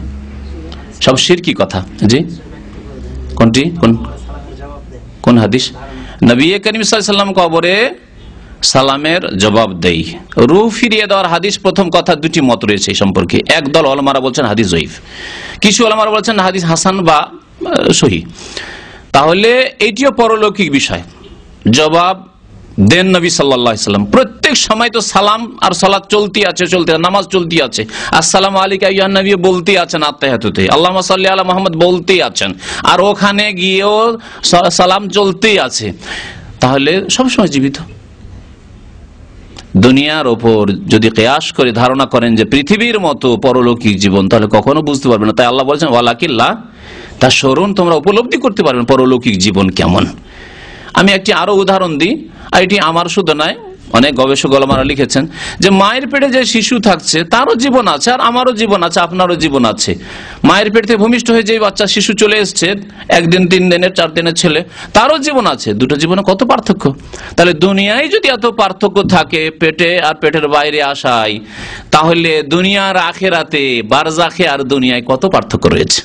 বারজাখী হায়াত রয়েছে রাসূলুল্লাহ সাল্লাল্লাহু আলাইহি সাল্লামের, শুহাদায়ে কেরামের, সাহাবায়ে কেরামের, জি, আল্লাহর নেক বান্দাদের। ওয়াদিনহু বাকিন, নবী করিম সাল্লাল্লাহু আলাইহি সাল্লামের দ্বীন অবশিষ্ট থাকবে, বাকি থাকবে, অব্যাহত থাকবে। এই দ্বীনকে সারা পৃথিবী থেকে নিশ্চিহ্ন করতে পারবে না, এর নিশ্চয়তা রয়েছে। হ্যাঁ, কোন জায়গায় দেখা গেল যে না চেপে গেল, আরেক জায়গায় দেখে উঠে গেল। আজকাল আলহামদুলিল্লাহ সুসংবাদ বিভিন্ন জায়গায় শক্তিশালী হচ্ছে। সোমালিয়ায় দিন ইসলাম শক্তিশালী হচ্ছে। এক জায়গায় যদি চাপার চেষ্টা করা হচ্ছে, আরেক জায়গায় জাগরণ উঠছে আলহামদুলিল্লাহ। মুসলিম যে আমাদেরকে মারছে কেন, ইহুদি আল্লাহর শত্রুরা কেন, এই যে কেন বুঝার অনুভূতি হয়েছে, সংশোধন হবে। জেগে উঠছে মুসলিম, ঘুমিয়েছিল ঘুম ভাঙছে। বাড়িতে যদি চোর ডাকাতি শুরু হয়ে যায় আর ঘরে ঘরে শুয়ে থাকে তখনই তো ঘুম ভাঙে, একে একে ঘুম ভাঙছে। তো আমাদের ওইরকম অবস্থায় যখন একে একে ঘুম ভাঙছে ধীরে ধীরে, আর ঘুম ভাঙলে যখন জাগবে আর চোখগুলি এখন কেউ কেউ একটু করে চোখ এই করছে, আর ইনশাআল্লাহ যখন একটু উজু টুজু করবে আর উজু করে গুনাহ থেকে ক্লিন হবে, তাকওয়া অর্জন করবে, আল্লাহ পাক শক্তিশালী করবেন, তখন বেরোবে। জানারে শত্রু দেখি ঘরে শত্রু ঢুকে গেছে, চোর ডাকাত ঢুকে গেছে। ওয়াহাযা দীনুহু, নবী করিম সাল্লাল্লাহু আলাইহি ওয়াসাল্লামের এই হচ্ছে দ্বীন। লা খায়রা ইল্লা দাল্লাল উম্মাত আলাইহি, এমন কোন কল্যাণের পথ ছিল না সে যে সম্পর্কে নবী করিম সাল্লাল্লাহু আলাইহি ওয়াসাল্লাম দিক নির্দেশনা দেননি। মানে প্রত্যেকটি কল্যাণের কাজের দিক নির্দেশনা দিয়েছেন। তাহলে কারো জন্য এই রকমের অবকাশ নেই, সুযোগ নেই যে একটা ভালো কাজ আছে এটা করলে ভালো, যদিও হাদিস কোরআনের নেই কিন্তু কাজটি ভালো। আর বিদআত সবগুলির পিছনে এই ভ্রান্ত ধারণা কাজ করছে। যদিও নবী সাল্লাল্লাহু আলাইহি ওয়াসাল্লাম মিলাদ মাহফিল করেননি, ঈদে মিলাদুন নবী করেননি, তবু কাজটা তো ভালো। বিদআতকে দুই ভাগে ভাগ করা, বিদআতে হাসানা আর সাইয়্যা। খারাপ বিদআত করব না, ভালো বিদআত করছি। যদিও নবী করিম সাল্লাল্লাহু আলাইহি ওয়াসাল্লাম সাহাবায়ে কেরামরা মুরিদ বানাননি, খানকা তৈরি করেননি, দরবার শরীফ তৈরি করেননি, কিন্তু এগুলো দিয়ে কাজ হচ্ছে তাই করছি। মাদ্রাসার উপর কিয়াস করা শুরু, আরে মাদ্রাসা কোরআন সুন্নাহর চর্চা করার জন্য নবী করিম সাল্লাল্লাহু আলাইহি ওয়াসাল্লাম মসজিদে নববীতে তার মাদ্রাসা ছিল। তখনকার যুগের যে মুসলমানগুলি ছিল তার জন্য মসজিদে নববী মাদ্রাসা হিসেবে যথেষ্ট ছিল। এখন মদিনা ইউনিভার্সিটির ৫,০০০ ১০,০০০ ছেলেকে কি আর মসজিদে নববীতে পড়ানো সম্ভব? সেই জন্য প্রয়োজন হয়েছে মাদ্রাসা, ইসলামিক ইউনিভার্সিটির প্রয়োজন হয়েছে, কলেজের প্রয়োজন হয়েছে। কিন্তু তার উপরে কিয়াস করেন আপনি কোন শিক্ষা দিচ্ছেন নিয়ে গিয়ে ওদেরকে দরবারে আর খানকাতে আর চিল্লাতে, কোন শিক্ষা দিচ্ছেন ওখানে? যে আমরাও তো আপনারা যেমন ৮ বছর ১০ বছর পড়ে মাদ্রাসা থেকে ফারিগ হন, আমরা ওইখানে চিল্লা দিয়ে ফারিগ হইতে যাচ্ছি। ভ্রান্ত কথা এগুলি। যে কোনো কল্যাণের পথ যদি 40 দিনে যাওয়া কল্যাণের পথ হইতো নবী করিম সাল্লাল্লাহু আলাইহি ওয়াসাল্লাম তা অবশ্যই বাতলে দিতেন। কোন এক সফরে বাবা কমপক্ষে 40 দিন পুরা কর, কারণ মুসা আলাইহিস সালাম 40 দিন তুর পাহাড়ে গিয়েছেন, 30 কে 40 পুরা করলেন, তোমরাও 40 পুরা করো একবার। নবী সাল্লাল্লাহু আলাইহি ওয়াসাল্লাম করাইতেন। কোথায় করেছেন? তায়েফে। আরে মার খেলাম 40 দিন থাকি, এদিক সেদিকে থাকি, দেখি 40 দিন একটা বরকত বের হবে। 1400 বছর পরেই কেন এই বরকত বের হইতে শুরু হইল? এতদিন কেন হইল না? তো মনে রাখবেন এই আকীদা আমাদের, যে নবী করিম সাল্লাল্লাহু আলাইহি ওয়াসাল্লাম কোন ভালো পথ ছেড়ে দেননি। যা ভালো পথ ছিল আল্লাহ দিয়েছেন, তিনি আমাদের পর্যন্ত পৌঁছিয়ে দিয়েছেন। লা খায়রা, এমন কোন কল্যাণ ছিল না ইল্লা দাল্লাল উম্মাত আলাইহি, উম্মতকে সেই রাস্তা দেখিয়ে দিয়েছেন, খায়রের কল্যাণের রাস্তা দেখিয়ে দিয়েছেন। ওয়ালা শাররা, কোন খারাপ পথ ছিল না ইল্লা হাযযারাহা মিনহু, যেই পথ থেকে নবী করিম সাল্লাল্লাহু আলাইহি ওয়াসাল্লাম সতর্ক করেননি, এমন কোন পথ নেই। খারাপ হইলে সতর্ক করে দেওয়া হয়েছে। আল্লাহ পাক খাবায়েস থেকে সতর্ক করে দিয়েছেন। যদিও বিড়ি সিগারেট আজকের জামানায় 100-200 বছর থেকে হইলো, চায়না থেকে শুরু হইলো, আগে ছিল না, 1200 বছর পর্যন্ত ছিল না, তবুও এতে থেকে কোরআনে কারীমে রাসূলুল্লাহ সাল্লাল্লাহু আলাইহি ওয়াসাল্লাম হাদিসে সতর্ক করে দেওয়া হয়েছে যে খবিস জিনিস খাবে না। ওয়া ইউহাররিমু আলাইহিমুল খাবায়েস, খাবায়েসকে হারাম করা হয়েছে। আপনি কত খাবায়েস মনে করছেন যে সেটা আপনি নিজেও মসজিদে খেতে পারবেন না, আপনি বাবা মায়ের সামনে পারছেন না। হ্যাঁ, আপনার ছোট ছোট ছেলে মেয়ে অনেক সময় যদি আপনি জ্ঞানী মানুষ হন, তাদের সামনে আমার ছেলেগুলো শিখে নেবে, যা বাইরে যা। খাবায়েস, নোংরা ছবি, যদি একটু যদি জ্ঞানী হন তাহলে ছেলে মেয়েকে নিয়ে নোংরা ছবি দেখতে পারছেন না, ফিল্ম দেখা, ছবি দেখা লোকেরাও, হ্যাঁ বাইরে বের করে দাও, স্বামী স্ত্রী দেখছি, পাপ করি আমরাই করি, আর ছেলেগুলি যাতে খারাপ না হয়ে যায়। যদি এখন থেকে দেখে তাহলে এরা তো 10 বছর হইতে হইতে খারাপ হয়ে যাবে। ওদের চিন্তা, কিন্তু আপনার নিজের চিন্তা নেই যে নিজে ধ্বংসে চলে যাচ্ছে। তাহলে বুঝতে পারছেন যেগুলি খাবায়েস, খবিস কাজ, সেজন্য আমি ছেলে মেয়েকে দেখতে দেবো না।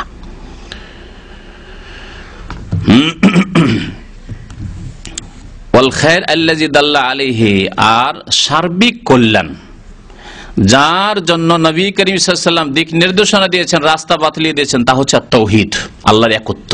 সমস্ত নেক আমলের মূল হচ্ছে তাওহীদ, আল্লাহর একত্ব। তাওহীদে ঘুণ লাগবে যদি বলেন নবী সাল্লাল্লাহু আলাইহি ওয়াসাল্লাম জীবিত, তাওহীদে ঘুরলে যাবে। আল্লাহর একত্ব থাকলো না, আপনি আল হাই শুধু আল্লাহকে বললেন না, নবীও হাই, জীবিত। আল্লাহর ওলিরা দিতে পারে না, ওখানে গেলে পাওয়া যায়। আমাদের ভাই এখানে সামনে বসে আছেন, কে বলেছে আপনাকে যে দেশে গেলে শাহজালালে গিয়ে একটু দোয়া করি না, আপনি অসুস্থ আছেন? এই যে দেখেন সামনে, এখান থেকে তাকে ওসিয়ত করে পাঠাচ্ছেন, ওসিয়ত করে। যদি ইসলামী সেন্টারে আসার লোক না হইতো তাহলে ওই কাজই করতো, যেমন নেতা নেত্রীরা গিয়ে প্রচার অভিযান ওখান থেকে শুরু করছে, এ নিয়েও গিয়ে ওখানে অসুস্থ অবস্থায় আছেন, দেশে চিকিৎসার জন্য যাচ্ছেন, আর তাকে শিরকি উপদেশ, কুফরি উপদেশ দিচ্ছে যে একটু শাহজালাল দরবারে গিয়ে একটু দোয়া করবেন তো রোগ ভালো হয়ে যাবে। আউযুবিল্লাহ। জি, আচ্ছা আচ্ছা,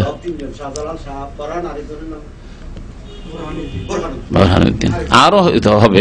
যেমন হিন্দুদের মূর্তি প্রতিমা বাড়তি আছে, মক্কার মুশরিকদের ও বাড়তি ছিল, শিরকের এটা হচ্ছে স্বভাব। শিরকি খোদা, শিরকি দেবতা দেবী বাড়তেই থাকবে।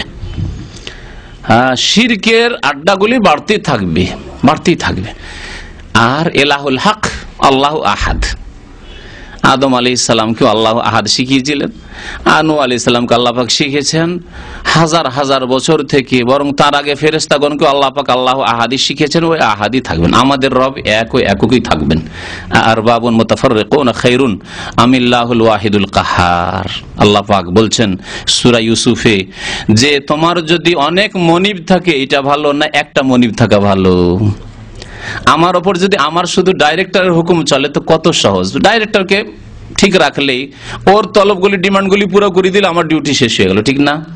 কিন্তু ডাইরেক্টর পুরো করার পরে আসছে অ্যাসিস্ট্যান্ট ডাইরেক্টর, তারপরে আসছে আবার সুপারভাইজার, তারপরে আসছে ফোরম্যান, তারপরে আসছে ওই সাপোর্ট ডিপার্টমেন্ট, তারপরে আসছে আবার ওই ইনফরমেশন ডিপার্টমেন্ট, তারপরে আসছে আর একটা কি বলছে যেটা রিলেশন, পাবলিক রিলেশন ডিপার্টমেন্ট। ওরা এই দাও তুমি, এই দাও তো, এই দাও। যদি এইরকম হয় তাহলে কি অবস্থা হবে আমার ডিউটির? যেমন হাউস ড্রাইভারের অবস্থা, মালিক বললো যে ওই বাজার করে নিয়ে এসো, তার স্ত্রী বলছে এই বাজার করে নিয়ে হইলো, তারপরে তার বড় ছেলে এসে বলছে এই বাজার করো, তার আর এক মেয়ে এসে বলছে আল্লাহ আমার সাথে চলো, অমুক জায়গায় চলো। ছেলে মেয়ে যদি বড় থাকে কত না মুসিবত তার, বলুন তো দেখি, বুঝতেই পারছেন? তো মুশরিকদের অবস্থা এরকম, কবর পূজারীদের অবস্থা ওই রকম। কাকে রাজি করবে? শাহজালালকে রাজি করে তো আজমির খাজা বাবাকে তো রাজি করা হয়নি। খাজা বাবাকে রাজি করলো তো আব্দুল কাদের জিলানী, ওই তো ইরাক তো পয়সা নেই, পৌঁছিতেই পারিনি। হ্যাঁ, গৌসুল আজমকে তো রাজি করতে পারিনি, এখনো যেতেই পারিনি। হ্যাঁ, লা হাওলা ওয়ালা কুওয়াতা ইল্লা বিল্লাহ। আল্লাহ পাক কত সুন্দর কথা, আর বাবু মুতাফাররিকুন খায়রুন আমিল্লাহুল ওয়াহিদুল কাহার।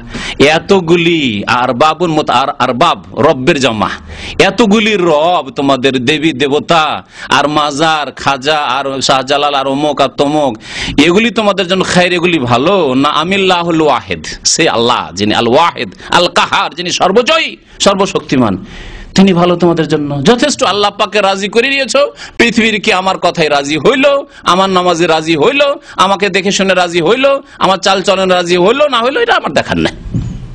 আমার ওপর আল্লাহ পাক রাজি আছে। আল্লাহর হক আমি সুন্দরভাবে আদায় করেছি, মাতা পিতার হক আমি সুন্দরভাবে আদায় করেছি, স্ত্রীর হক আমি ভালোভাবে আদায় করেছি, ছেলে মেয়ের হক আমি ভালোভাবে আদায় করেছি, আমার দেশবাসী গ্রামবাসী মুসলিম ভাইদের হক ভালো করে আদায় করেছি, অমুসলিম যারা রয়েছে তাদের যে হক রয়েছে আমাদের উপর অবশ্যই তাদের হক রয়েছে, সেই হকও আদায় করেছি, তাদের উপর জুলুম অত্যাচার আমি করিনি, বাড়াবাড়ি সীমা লঙ্ঘন করিনি। আল্লাহ আমার উপর রাজি আছে, যথেষ্ট আমার জন্য। আর ধরে ধরে কে রাজি হইলো, অমুক নেতা রাজি হইলো কিনা, অমুক নেত্রী রাজি হইলো কিনা, অমুক পীর রাজি হইলো কিনা, অমুক হুজুর রাজি হইলো না কিনা, অমুক কিবলাকে রাজি করতে পারলাম কিনা, পেরেশানির শেষ নেই। আর বাবুল মুতাফাররিকুন খায়রুন আমিল্লাহুল ওয়াহিদুল কাহার। আল্লাহু আকবার। কোরআন যদি মানুষ তিলাওয়াত করে তরজমা তাফসীর সহ তাহলে বিভ্রান্ত কোনোদিন হবে না। কিন্তু কোরআন আসমানি সিলেবাসের আদর্শ থেকে, তাফসীর থেকে, ব্যাখ্যা থেকে আমরা দূরে হয়ে গেছি। আমরা তাকে গরজ মনে করি না, শিখিয়ে দেয়। সেই জন্য আমাদেরকে শয়তান বিভ্রান্ত করার সুযোগ পেয়েছে তৌহিদের ক্ষেত্রে। সবচাইতে বড় যে দাওয়াত বা যে কল্যাণ আল খের, সার্বিক কল্যাণ, তা হচ্ছে তাওহীদ, আল্লাহর একত্ব। আল্লাহর একত্ব যদি থাকে আর কিছু পাপও থাকে, আল্লাহ পাপগুলিকে দুনিয়ার কিছু শাস্তি দিয়ে, বালা মুসিবতে পড়লেন, অসুখ বিসুখ হইলো, ইত্যাদি হইলো, এই দিয়ে আল্লাহ মাফ করে দেবেন। অথবা কবরে কিছুদিন আযাব হইলো, তা দিয়ে মাফ হবে। তাতেও যদি না হয় তো আখেরাতে হাসর মাঠে ঘামে হাবুডুবু করে মাফ হবে। আর না হলে পুলিশের তরফে গিয়ে কিছু আঁচড় টাচড় লেগে, যেমন হাদিসে আছে, কিছু জখম টখম হয়ে তাতেও মাফ হয়ে জান্নাত যেতে পারেন। তাতেও যদি না হয় আরো কিছু পাপ আছে, জাহান্নামে গিয়ে 2, 4, 10 বছর 50 বছর থেকেও মাফ হবে। কি বুঝলেন? তৌহিদ যদি থাকে তো মাফ হবে, একদিন জান্নাতে ফিরে আসবে। আর যদি তৌহিদ না থাকে, হাজার গাড়ি নামাজ থাকে, নফলের অভাব নেই, কিন্তু তৌহিদ নেই, মাজার পূজা, তাবিজের উপর আস্থা ভরসা,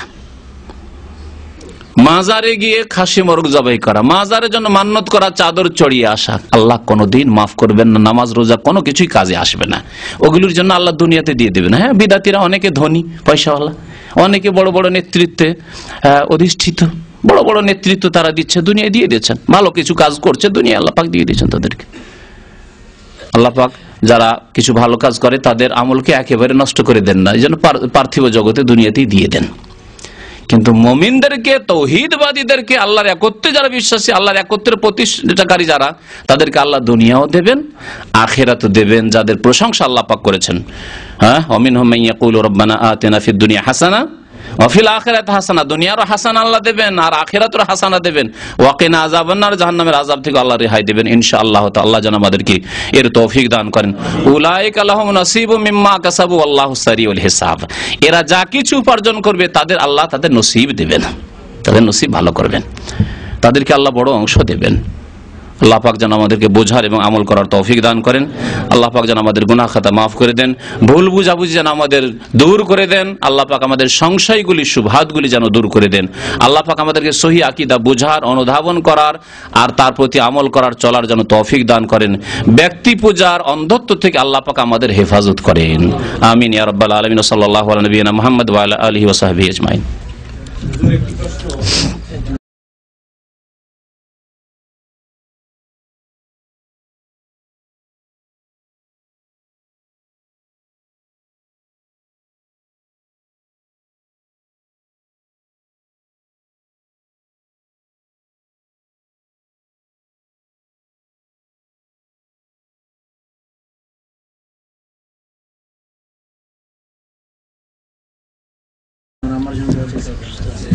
এক ভাই আমার জন্য দোয়া চেয়েছে, এছাড়া অনেক ভাই বোন অসুস্থ রয়েছে, দোয়া করেন আল্লাহ পাক যেন মুসলিম ভাই বোনদেরকে শিফা দান করেন, আরোগ্য দান করেন। আল্লাহ পাক আমাদের গুনাহ খাতা যেন মাফ করেন। আল্লাহ পাক আমাদের দুনিয়ার বালা মুসিবত যেন দূর করে দেন। আল্লাহ পাক আখিরাতের আমল করার জন্য তৌফিক দান করেন। আল্লাহর কিতাবের সাথে কোনো সম্পর্ক নেই, হুজুর, আল্লাহর কিতাবের সাথে কোনো সম্পর্ক নেই, তাদের রাসূলদের চরিত্রের সাথে তাদের কোনো সম্পর্ক নেই, অথচ আমরা তাদেরকে আহলুল কিতাব বলছি কেন? এবং তাদের মেয়েরা আমাদের জন্য জায়েজ, ইহুদি খ্রিস্টান যারা, এই জন্য যে কোন এক যুগে তাদের জন্য আল্লাহ কিতাব নাজিল করেছিলেন, যেই কিতাবকে তারা বিকৃত করেছে, এটাও কোরআন আল্লাহ সতর্ক করে দিয়েছেন, খবরদারি মনে করিয়েন যে কিতাব তাদের মানে আসল অবস্থায় আছে, বিকৃত করে দিয়েছে তারা। কিন্তু যেহেতু কিতাব তাদের নবীকে দেওয়া হয়েছিল, সেখান থেকে তারা সরে গেছে, যেমন আমাদের কবর পূজারী বিদাতিরা সরে গেছে নবী সাল্লাল্লাহু আলাইহি ওয়াসাল্লাম আদর্শ থেকে, সেরকম তারাও সরে গেছে। এরা কোরআনকে বিকৃত করতে পারেনি, কারণ কোরআন হেফাজতের আল্লাহ দায়িত্ব নিয়েছেন, আর ওই তাওরাত ইনজিলের হেফাজতের আল্লাহ দায়িত্ব নেয়নি, সেজন্য সেগুলি বিকৃত করতে তারা পেরেছে। তো বিকৃত করেছে আর বিকৃত ধর্মেও তারা চলে গেছে।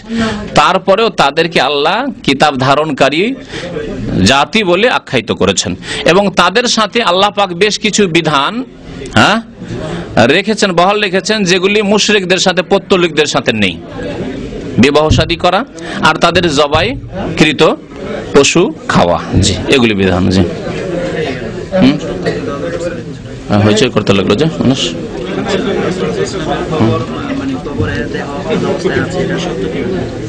এক ভাই জিজ্ঞাসা করেছেন, নবী করিম সাল্লাল্লাহু আলাইহি ওয়াসাল্লামের দেহ মোবারক কবরে অক্ষত অবস্থায় আছে কিনা? হ্যাঁ, অবশ্যই আছে।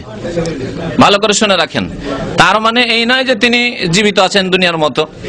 ইন্নাল্লাহ হারামা আলাল আরজি আন তাকুল আজসাদাল আম্বিয়া, আল্লাহ পাক জমিনের উপর হারাম করেছেন যে কোন নবীর মাটি কি খেতে পারবে না, দেহ খেতে পারবে না। সুতরাং নবীগণের দেহ, শুধু আমাদের নবী না, সমস্ত নবীর দেহ অক্ষত অবস্থায় সহি সালামত রয়েছেন। না, ভুল, এরকম কোন প্রমাণ নেই, না কোন প্রমাণ নেই, মিথ্যা কথা, এর কোন দলিল নেই। ওলি আউলিয়ার দেহ খাবে না এরকমের কোন নিশ্চয়তা নেই। আল্লাহ পাক ফেরাউনের মতো যদি কারো দেহকে অক্ষত রাখে, তাহলে এটা কি সম্মানের কাজ মনে করবেন নাকি? হ্যাঁ, ফেরাউনের দেহ তো আল্লাহ অক্ষত রেখেছেন, কিন্তু শিক্ষার জন্য শিখো, এইরকম জুলুম অত্যাচার এই লোক করেছিল, এখনো মিশরের মিউজিয়ামে রাখা আছে। তো কোন মুশরিকের দেহ যদি এরকম অক্ষত থাকে, তাহলে আল্লাহর অন্য কোন হিকমত থাকতে পারে, সম্মানের জন্য নয়। নিয়ামত কমপ্লেক্স নামে একটা সমিতি এখানে কিছু মাল 1000 টাকার মাল 1060 টাকা ক্রেডিটে বিক্রি করে 3 মাসের ক্রেডিটে। এখন এটা কি জায়েজ কি? 1000 টাকার মাল একটা নিয়ামত কমপ্লেক্স নামে একটা সমিতি আছে, নিয়ামত কমপ্লেক্স বলে একটি সমিতি আছে, ওরা 1000 টাকার মাল 1060 রিয়ালে বিক্রি করে। কাস্টমার জানে এই মালটার দাম 1000 টাকা, 60 রিয়াল তারা বেশি নিতেছে 3 মাসের ব্যবধানে। এটা জায়েজ কি? মানে 3 মাস পরে তারা টাকাটা শোধ করবে, কিন্তু 1060 টাকা দিতে হবে। 1060 রিয়াল। আল মুসলিমুন আলা শুরুতিহিম, যদি এরকম হয় যে ও জেনে শুনে নিচ্ছে যে আমার প্রয়োজন আছে সেজন্য নিচ্ছি, তো জায়েজ আছে। সেটাই বলছে আর কি, ক্রেতা জানে যে মালটা এখানে আছে, মান তো কম বেশি হয়। ব্যাটারির দাম 25 টাকা 30 টাকা 40 টাকা নিয়ে নিচ্ছে, ঠকে নিচ্ছে। কোনো লোক জানা রেট জানে না, ঠকে নিচ্ছে। একটা কাপড়ের থান এক জায়গায়, আমি এইখানে কয়েক বছর আগে থানটা আমি নিলাম, আর আরেকটা দোকানে আমার এক পরিচিত লোক বলছে অমুক দোকানে আমার খাতির আছে, চলেন তো। তারপরে ঠিক আছে জিজ্ঞাসা করে নেন, 100 রিয়ালের ব্যবধান এই শিকতে। একটা থান কাপড়ের থান, জাপানি কাপড়, 100 রিয়ালের ব্যবধান। তো এরকম হচ্ছে, যদি এরকম হয় আর জেনে শুনে রাজি হয়ে কাপড় দেখলো বা সামান দেখলো, দেখার পরে এই টাকা দিলে আমার লস নেই, আমি নিতে পারবো। মাল তো এখানে রয়ে গেছে, টাকা তো মানে নিয়ে গেছে এই লোকে, এক মাস পরে আসা 1060 টাকা দিল, মালটা এখানে রয়ে গেছে, ডিসপ্লের মধ্যে রয়ে গেছে, মাল নেবে না, নাই টাকাটা শুধু নিয়ে গেছে। আবার আসা কেমন টাকা নিয়ে গেছে, মানে মালটা এখানে রয়ে গেছে, ও মাল থেকে গেল, মাল থেকে গেছে, আর ওই 1000 টাকা নিয়ে গেল, মানে ধারের মতো, আর পরে এসে 1060 টাকা দেবে না। সুদ, এটা সুদের জন্য হিল্লা করে, এটা হিল্লা হারাম, হিল্লা। এটা ইয়াহুদীদের মতো যে শনিবারের দিন বাঁধ দিয়ে মাছ রেখে দিত দাউদ আলাইহিস সালামের জামানায়, আর রবিবারে ধরে নিত। আল্লাহ পাক তাদেরকে বানর বানিয়ে দিল, সবকে বানায়নি। কোন কেরাদাতান খাসাইন, এই তো বাঁদর হয়ে যাওয়ার কাজ, আল্লাহর গজব নামবে। সুদ খাওয়া কাজ, এইসব ব্যাংক বাংলাদেশে অনেকগুলো আছে না, এই সুদি কারবার সব চলছে। প্রশ্ন হেফাজত থাকছে, আগামী সপ্তাহে হয়তো দার সংক্ষেপ করে দিয়ে উত্তর দিয়ে দেওয়া যাবে। জাফর দেশে গেছে, আচ্ছা মাশাআল্লাহ। এক ভাই এখানে থাকতেন, ইসলামিক সেন্টার আসতেন গিজাজে, বিয়ে শাদীর জন্য আজকে যাচ্ছেন, আপনাদের কাছে দোয়া চাইছেন, আল্লাহ যেন বরকত দান করেন। বারাকাল্লাহু লাহু ওয়া বারাকা আলাইহি ওয়া জামা বাইনাহুমা ফি খাইর। নবী সাল্লাল্লাহু আলাইহি ওয়াসাল্লাম এই দোয়া দিতেন, মুখস্থ। বা আল্লাহ যেন তার বরকত দেয় আর তার স্ত্রীতে বরকত দেয়, এবং দুইজনকে কল্যাণের সাথে একত্রিত রাখে, মঙ্গলের উপর একত্রিত রাখে। এখন তো খাওয়া দাওয়া চলছে, শুনতে পারবেন তাই না? দু একটা প্রশ্ন উত্তর দিয়ে দিই। এক লোক বলছেন আসসালামু আলাইকুম, আসসালামু আলাইকুম মান ইত্তাবাল হুদা, না এরকম নেই, আসসালামু আলা মান ইত্তাবাল হুদা বল। আসসালামু আলা মান ইত্তাবাল হুদা, যারা হেদায়েতের অনুসরণ করবে তাদেরকে আমি সালাম দিচ্ছি। এটা অমুসলিমদেরকে সালাম দেওয়ার জন্য, অমুসলিমকে চিঠি লেখার জন্য। নবী সাল্লাল্লাহু আলাইহি ওয়াসাল্লাম অমুসলিম রাজাদেরকে, শাসকদেরকে ইসলামের দাওয়াত দিয়ে চিঠি লিখেছিলেন, তখন লিখতেন। তো এইরকম যদি দেখেন যে সবগুলি অমুসলিম, তাহলে এরকম বলবেন। আর যদি মিক্সচার থাকে, কিছু মুসলিম অমুসলিম কোন জায়গায় বসে আছে, আপনি ওখান দিয়ে যাচ্ছেন, আসসালামু আলাইকুম বলেন, নিয়ত করেন মুসলিমদের, মুমিনদের নিয়ত করেন। আর একটি হচ্ছে আসসালামু আলাইকুম ইয়া আহলাল কবর, এটি কবরবাসী। যখন আপনি কোন কবরের পাশ দিয়ে যাচ্ছেন অথবা কবরস্থানের পাশ দিয়ে যাচ্ছেন, তখন বলবেন আসসালামু আলাইকুম ইয়া আহলাল কবর বলবেন, বা ইয়া আহলাদ দিয়ারি মিনাল মুমিনিনা ওয়াল মুসলিমিনা ওয়া ইন্না ইনশাআল্লাহু লাকুম বিকুম লালাহিকুন নাসআলুল্লাহ লানা ওয়া লাকুম আল আফিয়া, এই দোয়া রয়েছে। আর না জানা থাকলে কমপক্ষে বলবেন আসসালামু আলাইকুম ইয়া আহলাল কবর, হে কবরবাসী আপনাদেরকে সালাম জানাচ্ছি। দাঁড়িয়ে প্রসাব করা কি জায়েজ? প্রয়োজন হলে জায়েজ, না প্রয়োজনে না, প্রয়োজন না হলে। অনেক জায়েজ কাজই প্রয়োজনের গতিতে জায়েজ আছে, কিন্তু সেটি ভদ্রতা নয়। সুতরাং আপনি ভদ্রভাবে চলাফেরা করবেন, বিশেষ করে যেখানে আপনার কাপড় নাপাক হওয়ার আশঙ্কা আছে, দাঁড়িয়ে পেশাব করলে ছিঁড়বে বেশি, সেখানে জায়েজই নাই, কারণ কাপড় নাপাক করা, শরীর নাপাক করা জায়েজ নয়। এক ভাই বলছে আরাফায় দাঁড়িয়ে পেশাবের ব্যবস্থা আছে কেন? আরাফায় কোথায় দাঁড়িয়ে পেশাবের ব্যবস্থা আছে আমি তো জানি না। ফুটপাতে আপনারা যেখানে সেখানে পেশাব করা মুশকিল। খেমার মধ্যে আরাফায় আমি থেকে এলাম, প্রত্যেক বছরই যাই, এবারও গিয়েছিলাম, কত সুন্দর ব্যবস্থা আছে। কিন্তু হয়তো রাস্তাঘাটে কোথায় এমন জায়গায় হয়তো পেশাবের জায়গা আছে যেখানে জানি না কোথায় দেখেছেন। রাস্তাঘাটেও যেগুলো বাথরুম করা আছে সেখানেও বসে পেশাব পায়খানার ব্যবস্থা আছে, এটাই আমি জানি। কিন্তু থাকতে পারে কোনো জায়গায় হয়তো এরকম। প্রয়োজনে জায়েজ আছে বললাম। আমার আত্মীয় স্বজনে নিয়ে যাইতেছে ওই শাহজালালের মাজারে সিন্নি নিয়ে পাঠিয়ে দিব, জানি জায়েজ নয়, হারাম, শিরক। না আমি যদি রাস্তায় আবার ওদের কাছে নিয়ে বাচ্চাদের পাঠিয়ে দিই, হ্যাঁ হ্যাঁ, তো আরো ভালো, শিরক থেকে বাঁচিয়ে দিলেন কমপক্ষে। কিন্তু ওরা তো নিয়তের শিরক করে ফেলেছে, বাকি আমলের শিরক থেকে বাঁচালেন আপনি। ওদের নিয়ত অন্তরটাকে পাল্টান যে মাজারের জন্য এইসব মান্য শ্রেণী নিয়ে যাওয়া জায়েজ নয়, শিরক। এই অন্তরে যেটা আছে ওখানে শ্রেণী পাঠালে নেকি হবে বা বরকত হবে, এটাই শিরক। এই অবস্থায় মরলে কোনো রেহাই নেই। আর তাদেরকে আমলের শিরক থেকে বাঁচালেন যে প্র্যাকটিক্যালি করতে পারলো না, ওদের অন্তরটাকেও ফিরাবার চেষ্টা করেন যে এরকম কাজ করিও না, পাঠাইও না ওখানে এগুলো। জি, আরে ভাই বাধ্য থাকবো আমার, দোয়া করবেন ইনশাআল্লাহ। শেফা দানকারী 7টি কি দুয়ার না দাওয়ার, 7টি দাওয়ার নাম কি? দাওয়া তো বুঝি, দাওয়া মানে তো ঔষধ হয়। দোয়া যদি বলেন তো এমন শেফা দানকারী 7টি দোয়া বলে কোরআন হাদিস কিছু নেই, তবে একটি দোয়া আছে 7 বার করে বললে আল্লাহ পাক শেফা দিবেন। বলা হয়েছে আসআলুল্লাহাল আযীম রাব্বাল আরশিল আযীম আন ইয়াশফিয়া। কোন রোগীকে দেখে আসআলুল্লাহাল আযীম রাব্বাল আরশিল আযীম আন ইয়াশফিয়া 7 বার বলেন, ইনশাআল্লাহ আল্লাহ শেফা দিবেন। তার জন্য দোয়া করলেন আপনি।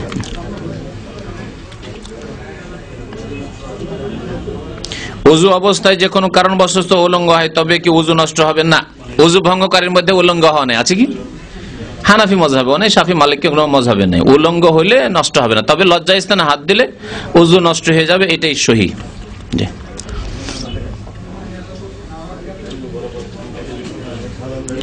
বিবাহের আগে কনে দেখার ব্যাপারে শুধু মাত্র বর দেখবে নাকি? হ্যাঁ, বর দেখবে। যে বিয়ে আসল হচ্ছে কোন যুবতী মেয়েকে দেখা হারাম। আল্লাহ পাক স্পেশাল জায়েজ করছেন, কারণ এই বিবাহ করতে আগ্রহী, সেজন্য দেখবে, দেখে শুনে নেবে। মাল সামানটা যেমন দেখে শুনে নিতে হয়, সেই জন্য দেখা জায়েজ করেছেন, না হলে আসলে হারাম। তাহলে অন্যদের জন্য দেখা জায়েজ নয়। ভাই, আত্মীয় স্বজন, মহিলাদেরকে দেখান। যদি আরো বেশি দেখতে হয়, মাকে নিয়ে যান, বোনকে নিয়ে যান, ভাবিকে নিয়ে যান, সবকে নিয়ে গিয়ে দেখেন ভালো করে। আরো মাথা টাথা খুলে, আরো শরীরের কিছু অংশ খুলে, যেগুলি মহিলাদের সামনে খুলতে পারে সেগুলি খুলে ভালো করে দেখে নেন। হ্যাঁ, যে আপনার হাঁটু পর্যন্ত কোনো দাগ টাগ, সাদা দাগ আছে নাকি, ওগুলো তো আপনি আপনার সামনে খুলতে দিবে না, কিন্তু আপনার মা বোন গেলে হয়তো খুলে দেখতে পারে, দেখুক, অসুবিধা কি? কি বলতেছে?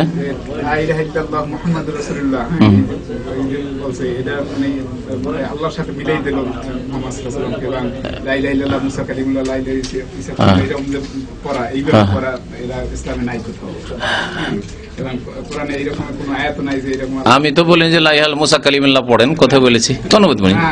লা ইলাহা ইল্লাল্লাহ মুহাম্মাদুর রাসূলুল্লাহর শাহাদাত দিতে হবে বলেছি। আমি সবসময় শাহাদাত বলি।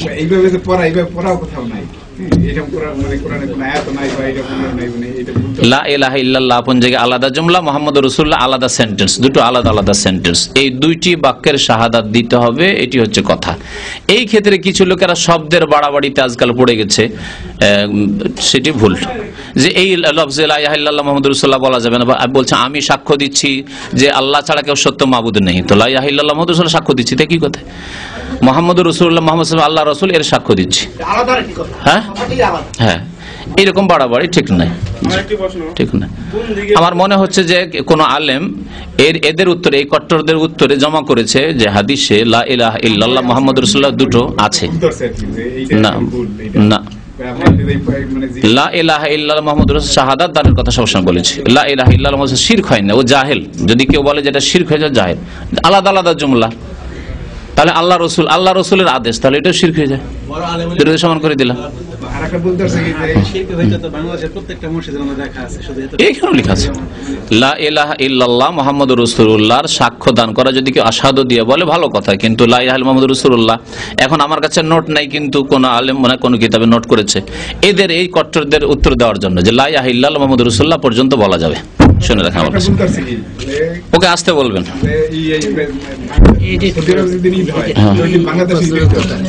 জরুরি নাই, ওকে বলেন জরুরি নাই, তোমার এলেমে অতটুকুই আছে। সাহাবায়ে কেরামদের জামানা থেকে ইখতিলাফ চলে আসছে, সুতরাং এইরকম বিভ্রান্তি সৃষ্টি করা ঠিক নাই। যদি দেখা যায় যে এলাকার সিংহভাগ অধিকার সব লোকে ইত্তেফাক হয়ে গেছে যে সৌদি আরবের সাথে করবো, তাহলে চলতে পারে। আল্লাহর নবীর জামানায় ওটাও ভুল, এটাও ভুল। ফিরকাবাজি করবে, 10টা লোক নিয়ে ঈদ করবে সৌদি আরবের সাথে, আর 1000 লোক একদিন পরে ঈদ করবে, এটা জায়েজ নাই। দ্বন্দ্ব সৃষ্টি করা মুসলিম জাতির মধ্যে জায়েজ নয়। এলাকার অধিকাংশ লোক যখন ঈদ করবে তখন ঈদ করতে হবে, কথা বুঝতে পেরেছেন? তবে যেমন বললাম যে আগে থেকে ইখতিলাফ, দুটি মত চলে আসছে। যদি এলাকার লোক সব মুত্তাফিক হয়েছে, গোটা ডিস্ট্রিক্ট, যে আমরা আমাদের ঈদগাহে ঈদ হবে সৌদি আরবের সাথে, তো আমি নাজায়েজ বলছি না। সেক্ষেত্রে চাঁদপুর এলাকায় তো ঠিক আছে, চাঁদপুরে বললাম তো মানুষ একসাথে করে।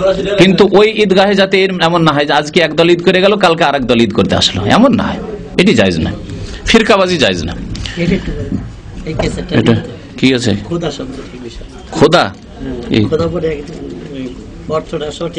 না, খোদা বলা ঠিক নয়। খোদা মানে খোদ আ, মানে নিজেই যে চলে এসছেন। তাহলে এখান থেকে বোঝা যায় যে আল্লাহ একদিন ছিলেন না, নিজে এসে গেছেন। এই নাম আল্লাহর জন্য প্রযোজ্য নয়। তারপর আল্লাহর 99টি নামের মধ্যে খোদা কোনো নাম নেই, সুতরাং খোদা না বলাই উচিত। আগে আলেমরা বলতো, লিখতো, ওগুলো আমাদের মুখে চলে এসছে, এখন ছেড়ে দেন। আমরা যেমন ছেড়ে দিচ্ছি, আমাদের ওস্তাদদের কাছে খোদা খোদা শুনেছি, এখন ছেড়ে দিচ্ছি, তা আপনি ওই রকম ছেড়ে দেন। দেশের হিসাবে করুক, দেশের হিসাবে ঈদ করছে, দেশের হিসাবে করুক। কোন দিকে প্রস্রাব পায়খানা করা হারাম? কিবলার দিকে, কিবলার দিকে। হ্যাঁ, এখন তো কোম্পানি আমার মানে আমার কাছে কিবলার দিকে। যদি হামামের মধ্যে ঘরের মধ্যে হয় তো অনেক ওলামাদের নিকটে জায়েজ আছে, সমস্যা নেই। বাইরে জায়েজ নাই, বাইরে জায়েজ নাই, যদিও মশলা ইখতিলাফ রয়েছে, কিন্তু বাইরে জায়েজ নাই। ঘর